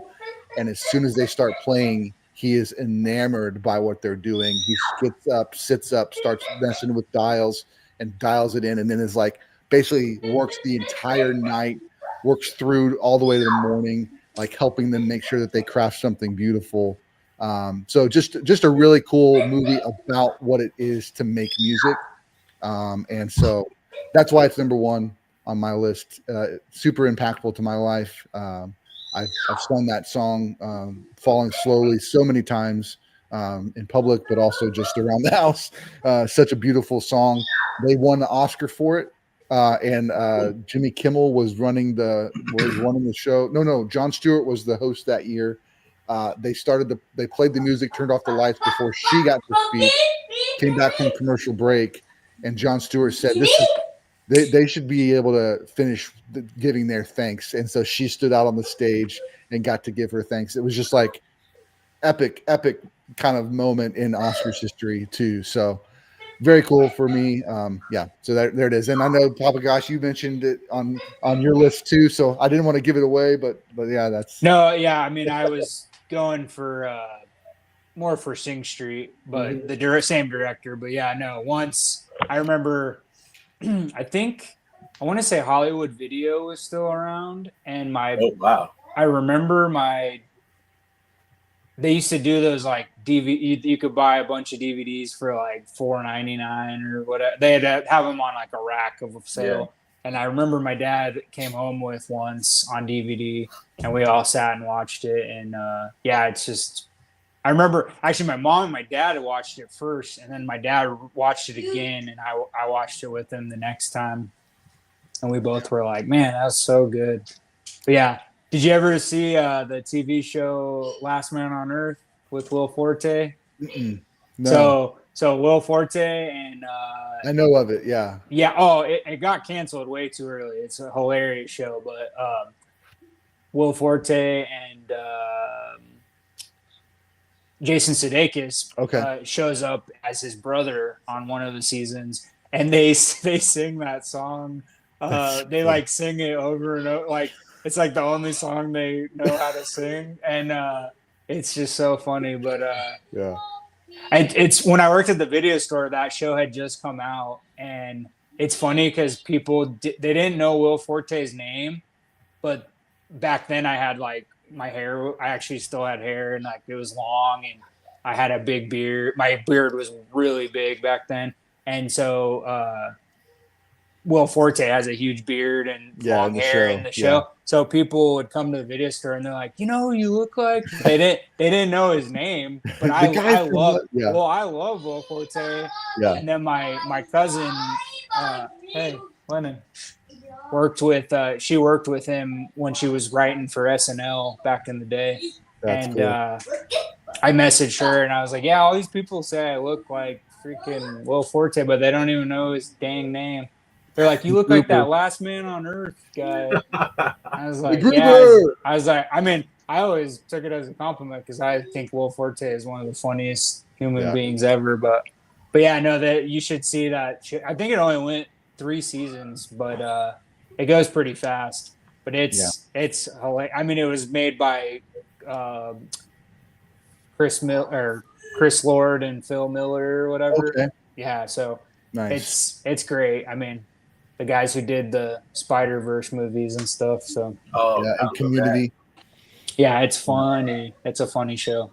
One last thing I'll say about Once is that it's based out of Dublin, so it's Irish folk sound, and that's kind of like his style. But prior to that, like 2003, 2004, I heard this artist on Jay Leno, or maybe it was Conan, like late night, named Damian Rice, and I just fell in love with his music. And so the Glenn from the movie that has some of the same tendencies, a little bit of screaming, a little bit of emotional like drama in his vocal and his voice. I saw back in I can't remember the dates, but 3 years in a row, they both went to downtown Dublin on Christmas Eve with their guitars and just played music for the crowd. And like, there's video of them just being surrounded by people, no microphones, no PA, just 2 dudes singing with their acoustic guitars. And I'm just like, oh man, if I had the money to travel to Christmas Eve to Dublin and just pray, guys, just show up, go show up.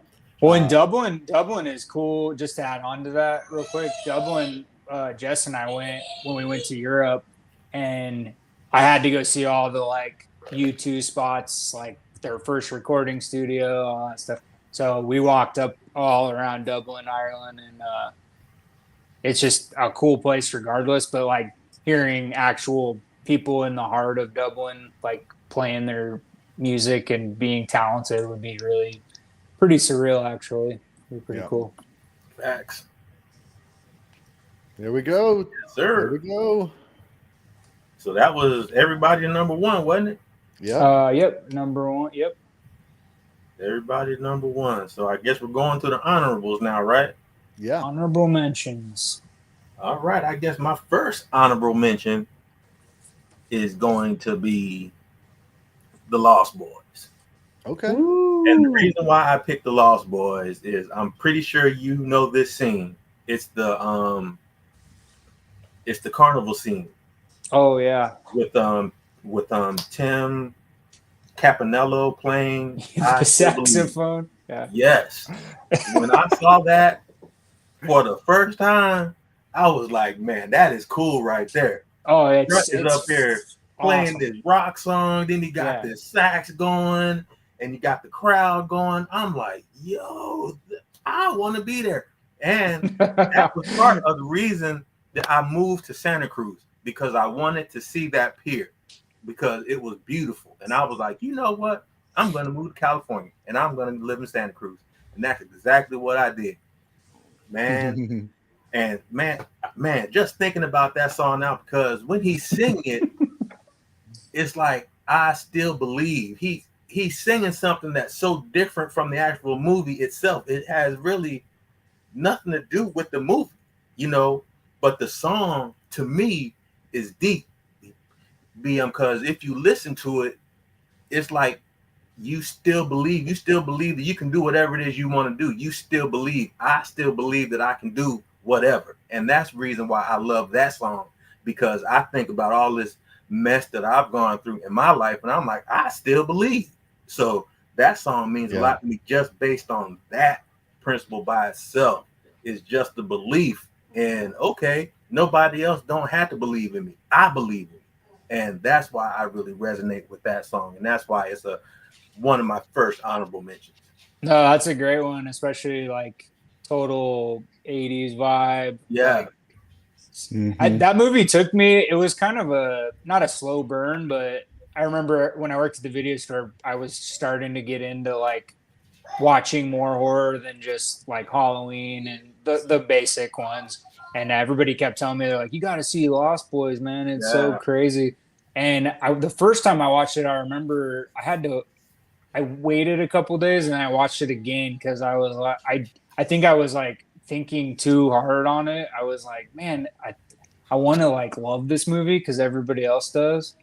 But then after I sat on it and then watched it again, I like it was so much better the second time. I was like, man, this is just a fun 80s vampire flick. Yeah. Nice. Great cast too. Awesome cast. And the song don't have nothing to do with no vampires and no nothing. Well, and he still Tim Capello, he still performs a lot. He came to Oklahoma, it was like 2 years ago it was like 2 years ago, and I wanted to go, but I missed it. He was at some like random park, and he performed like most of his hit songs and stuff. I was like, man, that would have been fun to go to. I'd have went just for that song, and then I would right. Tommy would have taken his shirt off. Yes, sir. Spinning like a helicopter. Yes, sir. I love that song, man. It's a good one. That's a great choice. All right, who's next? So my honorable mention, I wrote a few down. I think I'm gonna go with Drive with Ryan Gosling. The score and stuff it's got that 80s like synth vibe. Amazing movie. The movie's just great in general. It kind of artsy. It was during that period when a lot of new directors were getting really artsy with their movies, but like doing it well. But yeah, right. I mean, it's just a fun one. It has there's a group called College, I think is their name, and they did the like Real Human Beings song that became popular after the movie, but it just goes really good with there's a little slow motion montage. It's kind of like that, almost like Miami Vice style vibe, but with the like synth wave music and the I forget the name of the guy. He was in the band The Chromatics, but he did the score for Drive, and it's just a lot of fun. And Gosling gives an awesome performance, and it's just a really cool artsy movie. But yeah, I think out of all the ones I was looking at, I think I'm gonna go with Drive because it's just a fun one. That's nice. Yeah. All right, I'm going Man of Steel. Ooh, Hans Zimmer. Hans Zimmer. I mean, there's a lot of Hans Zimmer out there. I mean, you could go with Dune, you could go with Pirates, Lion King, you go Pirates, you go Prince of Egypt. I mean, he's done so much. When you think about your number one, John Williams writing the perfect Superman score, you can't. How do you even compare? How do you touch it? You can't. You can't. Yeah. I think Hans Zimmer gets as close as any humanly possible to making something as epic in his own style, paying homage because the interval of the notes that he doom doom doom doom he's borrowing. You can play John Williams' score on top of Hans Zimmer's score, and all the notes line up. So Yeah. paying homage to John Williams, along with when you get in that first flight scene, I think it's called Flight, when he's flying and the drums kick in, and it's just like the strings are just like just so that song gets me hyped. yeah. Flight. Yeah. So I mean, there's a lot of Hans Zimmer. I looked up the Mojo list, and 7 out of the 10 are Hans Zimmer. Like, all right, guys, Wow. let's slow down. Let's slow down on that. But yeah, I mean, there's so many good songs, but I feel like that one kind of touching base on John Williams. Like, I think he just did a good job of making a new modern song that fits the Superman vibes. So Hans Zimmer's all right up there. Yeah, him and John Williams are two of my favorites for sure. 1A and 1B. Very nice. Back to me. Yeah. All right. My next honorable mention is gonna be Mo Better Blues by Spike Lee.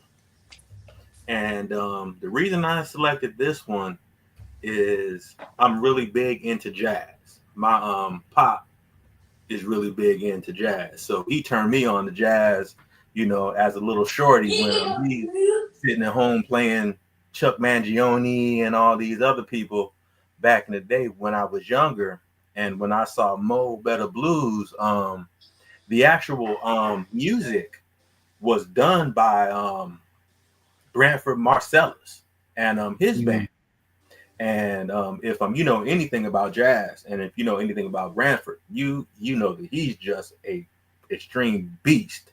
And this movie had Denzel was in it, Giancarlo Esposito was in it. Like this one had a lot of heavy hitters in it, man. And the actual movie itself is a really, really, really good movie.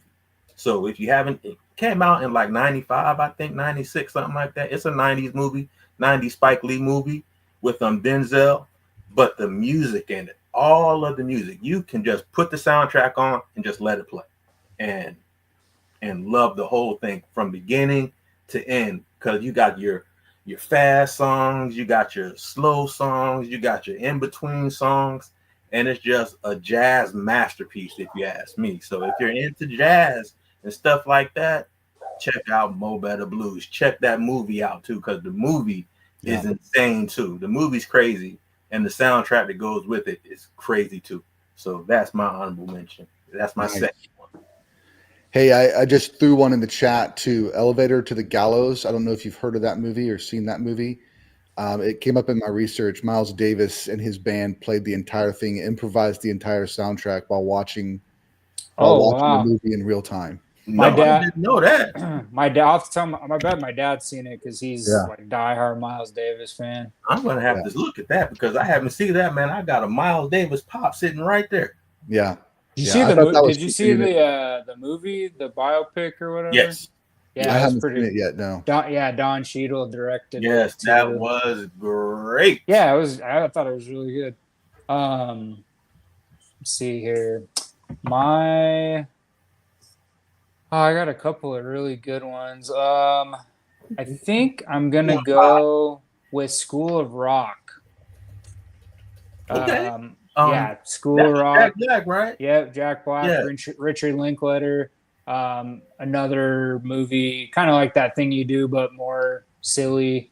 But done so well, and the original songs are, they still stick with people. And Jack Black's just awesome in general. And I've seen Tenacious D live like 4 times, I think. And he's extremely talented. But School of Rock is just one of those movies where you watch it and you're just like, you can't help but love Jack Black in it. And then the kids all playing music, and I think that's really special. And I think like one of my favorite things is in the movie is when Jack is realizing how talented they are, and he's like kind of describing like each of them, and it's silly, but like it's really sweet because he's like he knows how talented they are, and that they can all help him realize that they can help him write a song, and he doesn't have to be selfish about it. But it's just Richard Linklater's been doing it for a long time, and he's been kind of inventive in his ways. He's not flashy. He's not a flashy director by any means, but he just has those hidden gems where you're like, okay, this was a very good movie with a really strong, positive message. So School of Rock is my next honorable mention. Great choice. All right. I'm going with my favorite movie of all time, The Matrix. Woo! It's an honorable mention. Machine. Okay. But it's Don Davis Pill, was Red the Pill. composer. And there's as it progresses, it's part of why it's so iconic for me is the French horn and trumpet crescendo sound that it does. It's kind of the signature sound of The Matrix. But the other thing that stands out is that in the second movie and the third movie, they combined like the real instruments of the symphony and also the electronic sounds. So it was like the sound was fighting each other too, like the humans are fighting the machines. They did that with the score as well. So just a really unique score. I've got all three of the original trilogy's score on CD, not just the soundtrack, but the soundtrack too, like just incredible. Rage Against the Machine being that last needle drop, just ridiculous. And then while I'm not as big of a fan of his, but the Rob Zombie Reload, like when you're talking about Reloaded, I mean, it's just got this crazy and massive amount of energy. So a good combination of score and soundtrack, and that, like I said, that sound of the crescendo and the crescendo of the horns and the trumpet, along with that combination of the symphonic, like real instrument sound paired with the electronic sound to have that be kind of voicing what's going on in the movie itself. So yeah, that's awesome. Yeah, that's good. I kind of figured Matrix would pop up somewhere. It will pop up in somebody's list somewhere. It had to. Yeah. So I thought it would be the one, but the number one. Yeah. Right. It could have been somebody's number one, really. Yeah. No, I'm pretty sure it. A couple of Matrix things popped up on like lists that I was reading, and I was like, yeah, that is pretty epic. Especially the first one. Mm-hmm. Great soundtrack too. Yeah. Back at me. Yep. Okay. I could do one more. Yeah, one more. I have 5 total. Well, go ahead and do your last 3 then. Okay. My next one, we already did Lost Boys. Scott Pilgrim vs. the World. Nice. Ooh, Gotta that's have a good that one on there, especially with a mom girl Brie Larson doing that song. What's the song that she does in the film? Forget the name of it, but that song and them when they're doing the little battle with the guitar riffs and stuff like that. Mm-hmm. Is it Black Sheep? Yeah, Black Sheep. Yeah. And I believe that's a what's the group's name? I think Black Sheep is the group's name. No, unless they did a cover, but what is that band? Oh my gosh. It says Black Sheep. Song by Metric is the band. Metric. Yeah, Metric. Yeah, that's it. Metric. Well, Robert Rodriguez's daughter, she's a singer, and her and Robert did a cover of that song as well recently. I love that song. Yeah, that's a good one. The other songs in the soundtrack, like as soon as the movie starts, like even the opening credits song. Oh yeah, the opening credit song is fire by itself.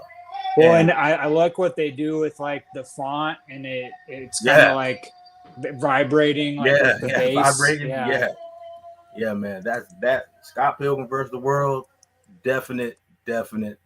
He should have maybe been in my top 5, but man, I don't.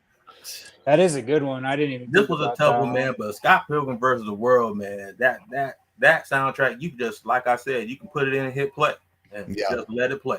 And that same director as Baby Driver. So Edgar Wright. That's Paul Edgar Wright or something like that. What'd you say, Tommy?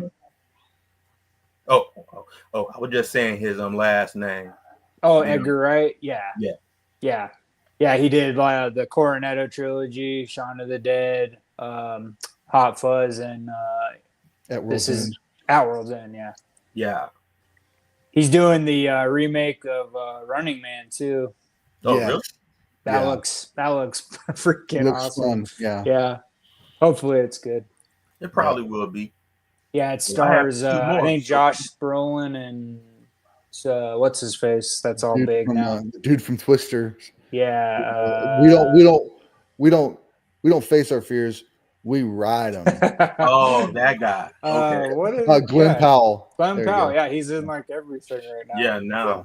Yeah, he's becoming the new Pedro Pascal. Yeah. Yeah, man. So you want me to go with my next 2 or? Yeah. Go ahead. Go ahead. Okay. Yeah. My next one is Spider-Man Across the Spider-Verse. Ooh, that's a really good one. The reason why I picked that one is because Metro Boomin did the production. And I mean, that's another song. That's another soundtrack you can just put on and let Metro Boomin play, because he has so many different artists collabing with him that whole soundtrack is just phenomenal. And it goes so well with that movie. Especially like when Miles is laying in the bed and he's thinking, or he's listening to Hummingbird and stuff like that. Come on, man. Stuff like that is just classic.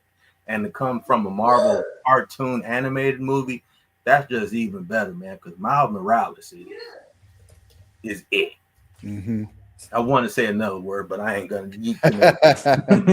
try to keep it family friendly. Yeah, I'm hoping that third one gets made. I'm hoping. I know, man. Me too, man. They are taking a long time. I'm sitting here like, what are y'all waiting on? Yeah. People love Miles Morales. Well, I get it to a point. Like, you don't want to rush oversaturate. But they should have had it. They should have just waited. I mean, if they're going to do that, they should have waited for this second one to come out so that they were ready to just put both of them. Because, I mean, once we saw the end to the last one, we were just like, dude, we got to wait for the next one. You guys left us on that big cliffhanger. Mm-hmm. And now it's got pushed back again. So, but I wonder if Metro Boomin is going to come back and do the soundtrack again. Or I would imagine somebody else. Yeah, true. But I would imagine so. But yeah, I'm getting kind of tired of some of these sequels taking forever. The freaking Batman 2, man. Yeah. We gotta wait. Yeah, Batman 2, we gotta wait till 2027 now. That's enough. I'm sitting here like, why are we waiting so long? What are y'all doing? We ain't like, on strike or nothing like that. Not COVID or nothing going on. What y'all doing? No, literally, the first one came out right after COVID. I'm like, can you knock it off? We should have already had the second one already. For real. It better be good. That's all I'm saying. It better be make us Batman fans. Yeah. It'll be good. It'll be good because it's supposed to pick up right after where the Penguin show left off at, and the Penguin show was fire. Oh, it's so good. And if it picks up after that and it stays on that line, can't miss. Cannot miss. That's gonna be a hit. Okay, my last honorable mention is Wicker Park. Ooh. Whoa, yeah, that's out of left field. The reason I picked that one is, like I said, the soundtrack to that. Yeah, you can put it on and let it play. You can play the entire soundtrack, and it's this one song that comes to mind every time I think about Wicker Park. It's the scene where, if you've seen it, people in the chat or y'all, it's the scene where he finds out, or he finds out he thinks the girl left him, and he goes back to his apartment where he had all these pictures of them, and this song called "All I Do," and it was playing in the background. It's a real slow, sad type song, and like it's real moving and emotional. And he's sitting here tearing down the pictures from the wall, because he's so hurt that his girl left him, but he don't know what's going on, and he doesn't know. So he just tore everything down, and he's just sitting there crying and stuff. And the song connects with him. I'm sitting here like, man, that song connects so well with this part and this other like songs through the movie, like when she's telling him to meet her at the park to talk about she wanted to be with him, but something else came up. And that song there, I mean, like, man, who is making up this stuff? I was like, man, I wish I would have went to school to do some of this stuff, man, because I don't play the violin and I rap too.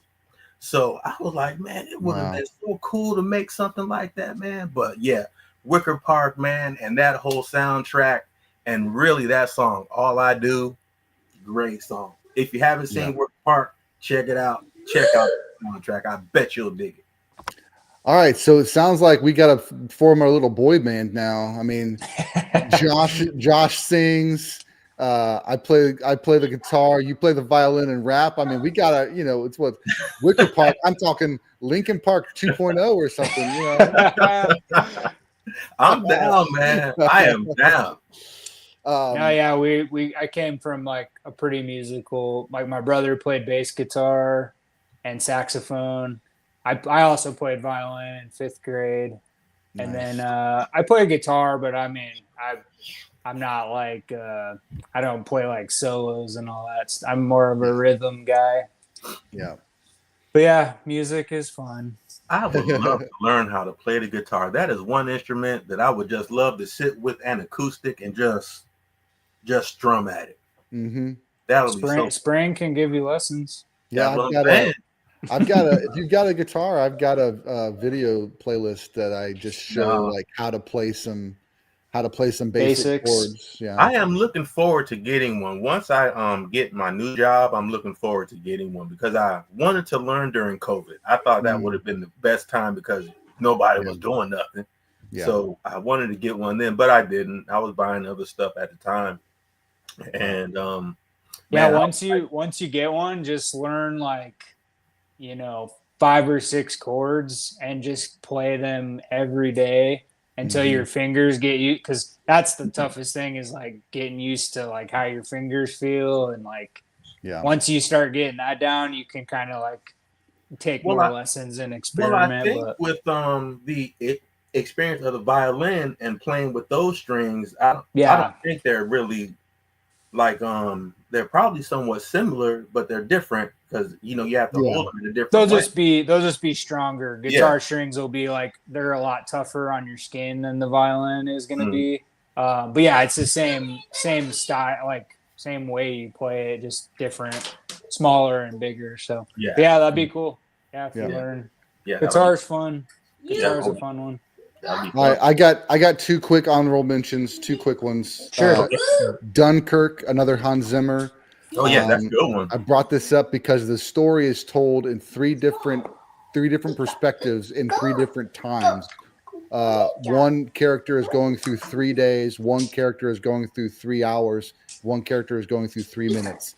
Christopher Nolan is showing all of those in a time so that we don't necessarily, unless we're paying attention, know exactly like how long each of them are, but it's just like that's what he's doing with his storytelling. Hans Zimmer took this odd scale and is playing it on repeat in 3 different octaves, 3 different time signatures. So he's telling the story of the script and the movie through the music. So that's a good call out for that because it's just genius. The other one I would say is Silvestri's Avengers theme.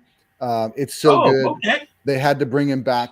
They didn't go with him for Ultron and they regretted it. So they brought him back for Endgame and Infinity War. And you just can't do it without that Bum, bum, bum, Yeah. bum, dun, Yeah. dun, That dun. Avengers theme, man, Oh, is fire. so great. That's a fire theme, man. So great. Man, it'll make me mess around and watch something Avengers, man. Yeah, exactly. Papa Gosh, you got any more? Check that out. Yeah, hold on one sec. Sorry, my Oh, you're son, good. Ain't no problem, man. he was just grabbing my attention real quick. Ain't no Yeah. problem. I'll have to drop after this, but this has been fun, man. This has been fun. Thank you for the invite, Tommy. Oh, thank you for doing it, man. Yeah. I appreciate y'all coming on, man, and hanging out with me for a little while. Because I really Absolutely. been wanting to do something like this. And also, when I start doing my live, I want to have y'all as like individual guests so I can learn about y'all too. Sure, absolutely. And we've got an episode coming up on the podcast in November. It's going to be the Predator. You're going to be on. Papa Goss is going to be on the podcast. So very excited to have you back on that one. Yeah, Along man. with Horror Cat Dad's going to be there too. So Kristen's going to be on that one. I'm more than down to be on that one, man. You got to rewatch the movies. You going to watch them? We rewatched the movies. So I just rewatched Predator 2 last night. Nice. I'm gonna have to check them out again. They're all on Hulu, Disney Plus if you got it. Yeah, I got both of them. Yeah, man, I have both of them. Yeah. But yeah, man. But I gotta go back to Donnie Darko for a quick second, man. With for whom the bell tolls, man. I feel like you remember Shawshank when Tim Robbins was in the warden's office and he was playing that song and he was playing it like he put the microphone up to it and the whole prison could hear it and everything and everybody stopped and nobody knew what the two ladies were singing about. Right. But everybody stopped and just listened to it. And they said that like Morgan Freeman was like it made them feel free for a minute. And I'm like, man, for whom the bell tolled, that's kind of how I feel about that because he said that he didn't even want to know what the two women were talking or singing about them because he just thought that it was something so beautiful that it didn't have words. And that's the way I look at for whom the bell tolls. I don't know what they're singing about, but like I said, it's such a beautiful song to me that it really should have been number one. It really should have been number one, especially a song that I want to have at my memorial. It really should have been number one. Yeah, that's a really pretty song. Yeah. So sorry about that. I had to take care of something real quick. Ain't no problem, bro. Let's see. I have a few written down, but I'll just go with a couple that stick out to me. So I'm gonna go. The first one I'm gonna go with is Insidious, only based on the fact that when that movie came out, I didn't see it in the theaters, but my roommate, we both worked at the video store at the time, and I was gone the weekend it came out to rent. And I got back home to our apartment, and my roommate was just like, he's like, bro, I watched this movie this weekend, and he's like, it creeped me. He's like, I had the surround sound on, all this stuff. He's like, it creeped me out so bad. So I rented it when I got back, and then watched it at night in the pitch black, and like that, the string, even the beginning with the old lady and her silhouette. And the string instruments that James Wan, the composer, put together, that movie, like the score does so much to cause fear and tension, and just like make you feel uneasy.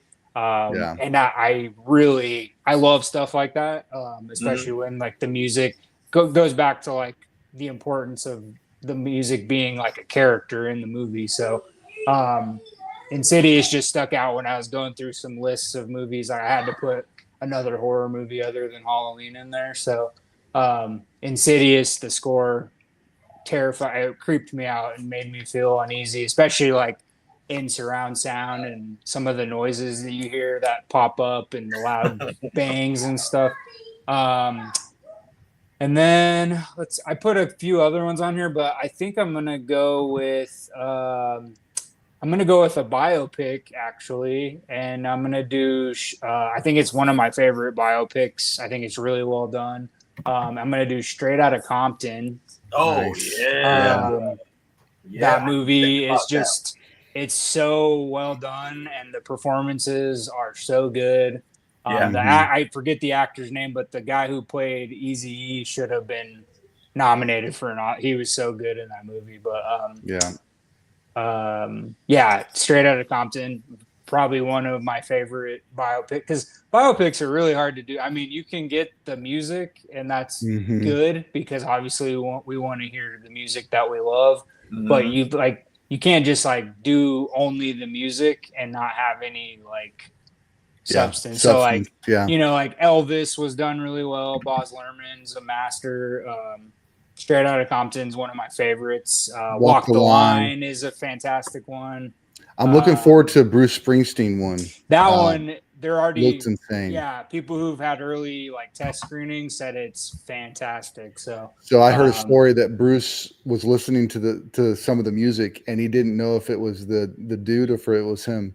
That's how close the Bruce Springsteen really? Like Jeremy Allen White is that dude is on another. I mean, he's such a talented actor. He's the Mandalorian trailer came out yesterday of the movie, and he's playing the young Jabba the Hutt in the trailer. Wow. So like awesome. that Jabba the Hutt, that's like that's Jeremy Allen White, who's also playing Bruce Springsteen. So amazing. fun fact, but Straight Outta Compton is just so well. I mean, Bohemian Rhapsody did a dang good job. I mean, especially the performance. Like Freddie Mercury is tough to do anyway. But I love Queen's one of my all-time favorite bands. So that one's good. But Straight Outta Compton, there's just something about I think the history during that time too. Like, I think they were just NWA was just such a big. It was like a movement, but then you have all the side stories too. Like the end of the movie, you got the Suge Knight stuff, which like that dude's nuts and he's in jail now. But like you have he's just like terrifying, and like his encounter with Ice Cube at the record label, and they teamed up with over the years with like they showed a little bit of the Tupac stuff and the Snoop Dogg stuff and building those relationships. And I think just that hip hop movement during that time was so big. And then they had all the, racial justice that on top of it, and just kind of what they stood for, and they stood firm no matter what. The thing about them though, like the thing about NWA at the time, I remember when they came out. I remember when Straight Outta Compton came out. I remember bugging my mom to take me to the record store so I can get the tape. And I remember playing this, and my mom and dad heard me playing this NWA and all this and all this stuff like that, right? Yeah. And my mom and pop, they're kind of Christian people, and so they ain't trying to be, they ain't trying to listen to like F the police and all of this and all this other stuff. But I think NWA was necessary because at the time there was nobody who said anything like what they were saying. They were the first. They were the originators. I'm not going to call it gangster rap or nothing like that, but they're the originators of that style. Yeah. Because I said, wasn't nobody doing it. Nobody on the East Coast was doing it. Nobody down South was doing it. And on the West Coast, they just made up their own lane. And NWA, they just really did not care about what anybody said. And so Straight Outta Compton, I'm with you, Josh. Well, in the movie, it's funny because F. Gary Gray did that movie, correct? And it's funny because like they did show a little bit of like Ice Cube moving on to Hollywood, and writing the Friday script, which F. Gary Gray obviously directed that. So I like that. They tied in a lot of important stuff and not a very huge amount of time, and it was just so well. I mean, I think out of all biopics, it's still one of like the highest Rotten Tomato scores. But it's just so good. It's very well done. Great performances Even his too. son played Ice Cube. Oh, I know. That blew my mind too. when I saw who he was. O'Shea Jackson's son. He almost looked exactly like his dad. Yeah. You know what I'm saying? So like, O'Shea Jackson Jr. like, and the rest of the guys. Yeah. Like, well, even the actor who played it. Dre too. He was he was in. I want to say he was on a season of Walking Dead. He was on a season of 24 also. Yeah, and I mean he's done other stuff, but like when I saw him in Straight Outta Compton, I was like, dang man, these dudes are. He's also in Kong Skull Island. Oh yeah, Kong Skull Island. Yeah. But yeah, no, Straight Outta Compton definitely. I had to. That's awesome. I was going back and forth with biopics if I wanted to put one on the list because like I said, they're just so hard. You can't just have the music. You got to have like good performances, well-made movie. You can't just throw in the songs to please the people. So Straight Outta Compton for me is one of the highest levels of a biopic that you can have. So awesome. Facts. And I think that is it. Yeah. I think that's it. That's it. Well, that is it, everybody. We have gone through our top 5 and we've gone through the honorables. Yes, sir. Spring, you want to go first? What you got? What your next couple weeks? Absolutely. We've got some fun stuff coming up. We did basically, for those of you who don't know, we do movies in preparation for new release hitting theaters. We talk about multiples usually, kind of breaking down what we watched to gear up for the film. This week's, if you want to check out this week's episode, we're talking The Strangers for Strangers Chapter 2.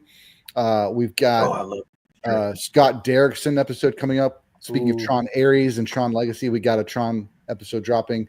But then, like I said, first week of November, we've got the epic show that's going to feature these two lovely gentlemen, as well as Horror Cat Dad and my wife, 5-person talking about all the Predator films. So go check us out, moviesthatmakeyoupodcast.com.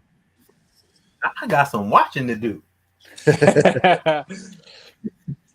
Well, luckily, I mean, all right, Josh. Oh yeah, Spring. Because we're only gonna talk about Predator. We're not gonna conclude the AVP. I didn't do the movies, alien ones. Yeah. Okay, so I mean, you only got a few Predator. Like, there's not a ton. Just 3, right? Well, if you count the new animated one, then the animated too. Oh, and then Prey. So there's like 5. Definitely. Predator. Prey was Predator. Prey was 5. Yeah. I'll send you the list. Prey's I'll send you the list. But I mean, they go pretty fast. Predator 2, I rewatched last night, and it's only like an hour and 40 minutes or whatever. Yeah. Also, I forgot how bonkers Predator 2, but we'll get into that when we get to the But I love Predator though with Jesse the Body. God. Yeah. No, Predator and Prey are on the top levels, but Predator 2, I hadn't seen that in so long. I was like, man, Danny Glover. Same here, bro. I haven't seen an Arnold Schwarzenegger movie in so long. I'm gonna love watching these. No, Predators. They're I fun. haven't seen these. It's a fun franchise for sure, but as far as me, I've been trying to play catch up. I still try to at least get one video out a week.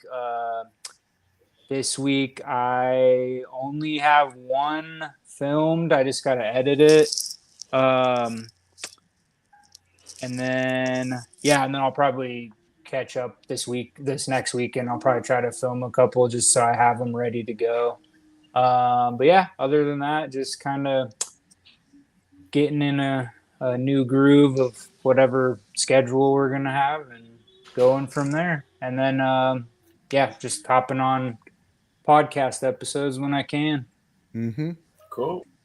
Sounds like a plan, my man. What about you, Tommy? You got anything this week or next couple weeks? Me, man. I have a couple shows that I have planned. What I want to do, I was talking to Spring about this earlier, but what I want to do is I want to start monthly. I want to have a guest on be it whoever, Oh, be okay. it you, Spring, or whomever, and Yeah. we'll just chop it up about like what you like about. You like movies, you like music, you like this, you like that, and just to get to know people, Yeah. just not about just Funko Pops, just about other things people like too, because everybody ain't into Funko Pops like that. So I just want to just talk to people and see what they're all about, and just build a community that people feel safe and they can like come and like it ain't gonna be no cursing. You don't have to worry about your kids listening to something and hearing something that they don't need to hear. So I'm trying to plan that out, and I'm trying to line up guests for that also. So that's what I'm doing. I have a few product videos to shoot that I'm gonna wait maybe a week or so to shoot those. But other than that, I'm gonna be focusing on doing these lives, and I want to try to do more shorts too, because I've been kind of in my head lately about some stuff, feeling bad. So I'm gonna have to get back to myself. Yeah, man. Yeah, and if you got I know a lot of my mutual friends too. Everybody's kind of like, this is a perfect time of the year to like kind of dial it back and spend time on yourself, and don't feel like you have to do stuff. Like I get so my channel hit a huge stride like a few months ago, and out of nowhere, and I was like, oh man, I'm so close. Like I gotta keep pumping out content, and I just kind of like lost track of you know everything else around me that was important. So that's another reason why I've been kind of behind on videos. But yeah, don't like overdo it. Like if you got to take a month or whatever and just not focus on content and just focus on yourself, do that and then come back and Yeah. get recharged. Cause I think this is towards the end of the year, this is when people start getting kind of burnt out and stuff too. So And the live conversations, it doesn't take any, so it's always can jump on and do yeah, one of yeah, these. It doesn't take the production, Yeah. it doesn't take the editing, it doesn't take the, but it's still like, Mhm. and it's just friends getting together and chatting too. So there's Yeah. options out there, Yeah. man. But don't For sure. burn yourself out. Got to Yeah. keep you around. Definitely. trying to. Definitely not gonna burn myself out, because I told myself if this starts to feel like a job, I ain't doing it no more. Right. Yeah.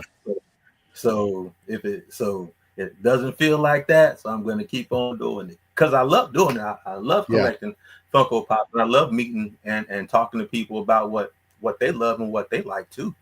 So because somebody else can turn me on to something that I might like too. So that's why I really love chopping it up with people and like seeing what they're all about. So Awesome. that's what I'm probably gonna focus on that for a little while. Cool. I was trying to put people's links in the thing, but Yeah, it looks like it's blocking it. It won't let you. Okay, that's all right. Yeah. We'll share it on the everything else. It's all right. Yeah, we'll put it in Man, the Spring, description. man. Hey, buddy. I have got to get with them, you Spring, because like the way you do your thumbnails, man, them thumbnails be fire, man. Thanks, I'm bro. like, man, how did this brother do that? Because sometimes you like, I'll tell you something, and 10 minutes later you got something made up. I'm like, man, how in the world do you do that quick? Yeah. It's funny, man. It's mostly Instagram editor right now, just because it's quick, it's easy, it's on the phone. But then, like when I do the big edits, it's an ordeal. But yeah. No. Yeah, I go back and forth between I use Instagram story mode, and then I use photo room if I need to like edit a photo down, and then I kind of just tweak it on Instagram story. Just that's like the cheapest way to do anything. But yeah, one of these days, Well, I'll I use figure it out. Power Director for mine. Oh, okay. Yeah, I know there's like so Yeah, many yeah, different apps and stuff. Yeah, it's a So bunch of them out there, and it's easy too because I do it from my phone. So like I can edit a video in like, I don't know, 10, 15 minutes or something like that. Then I'm done, depending on how long that it is and stuff like that.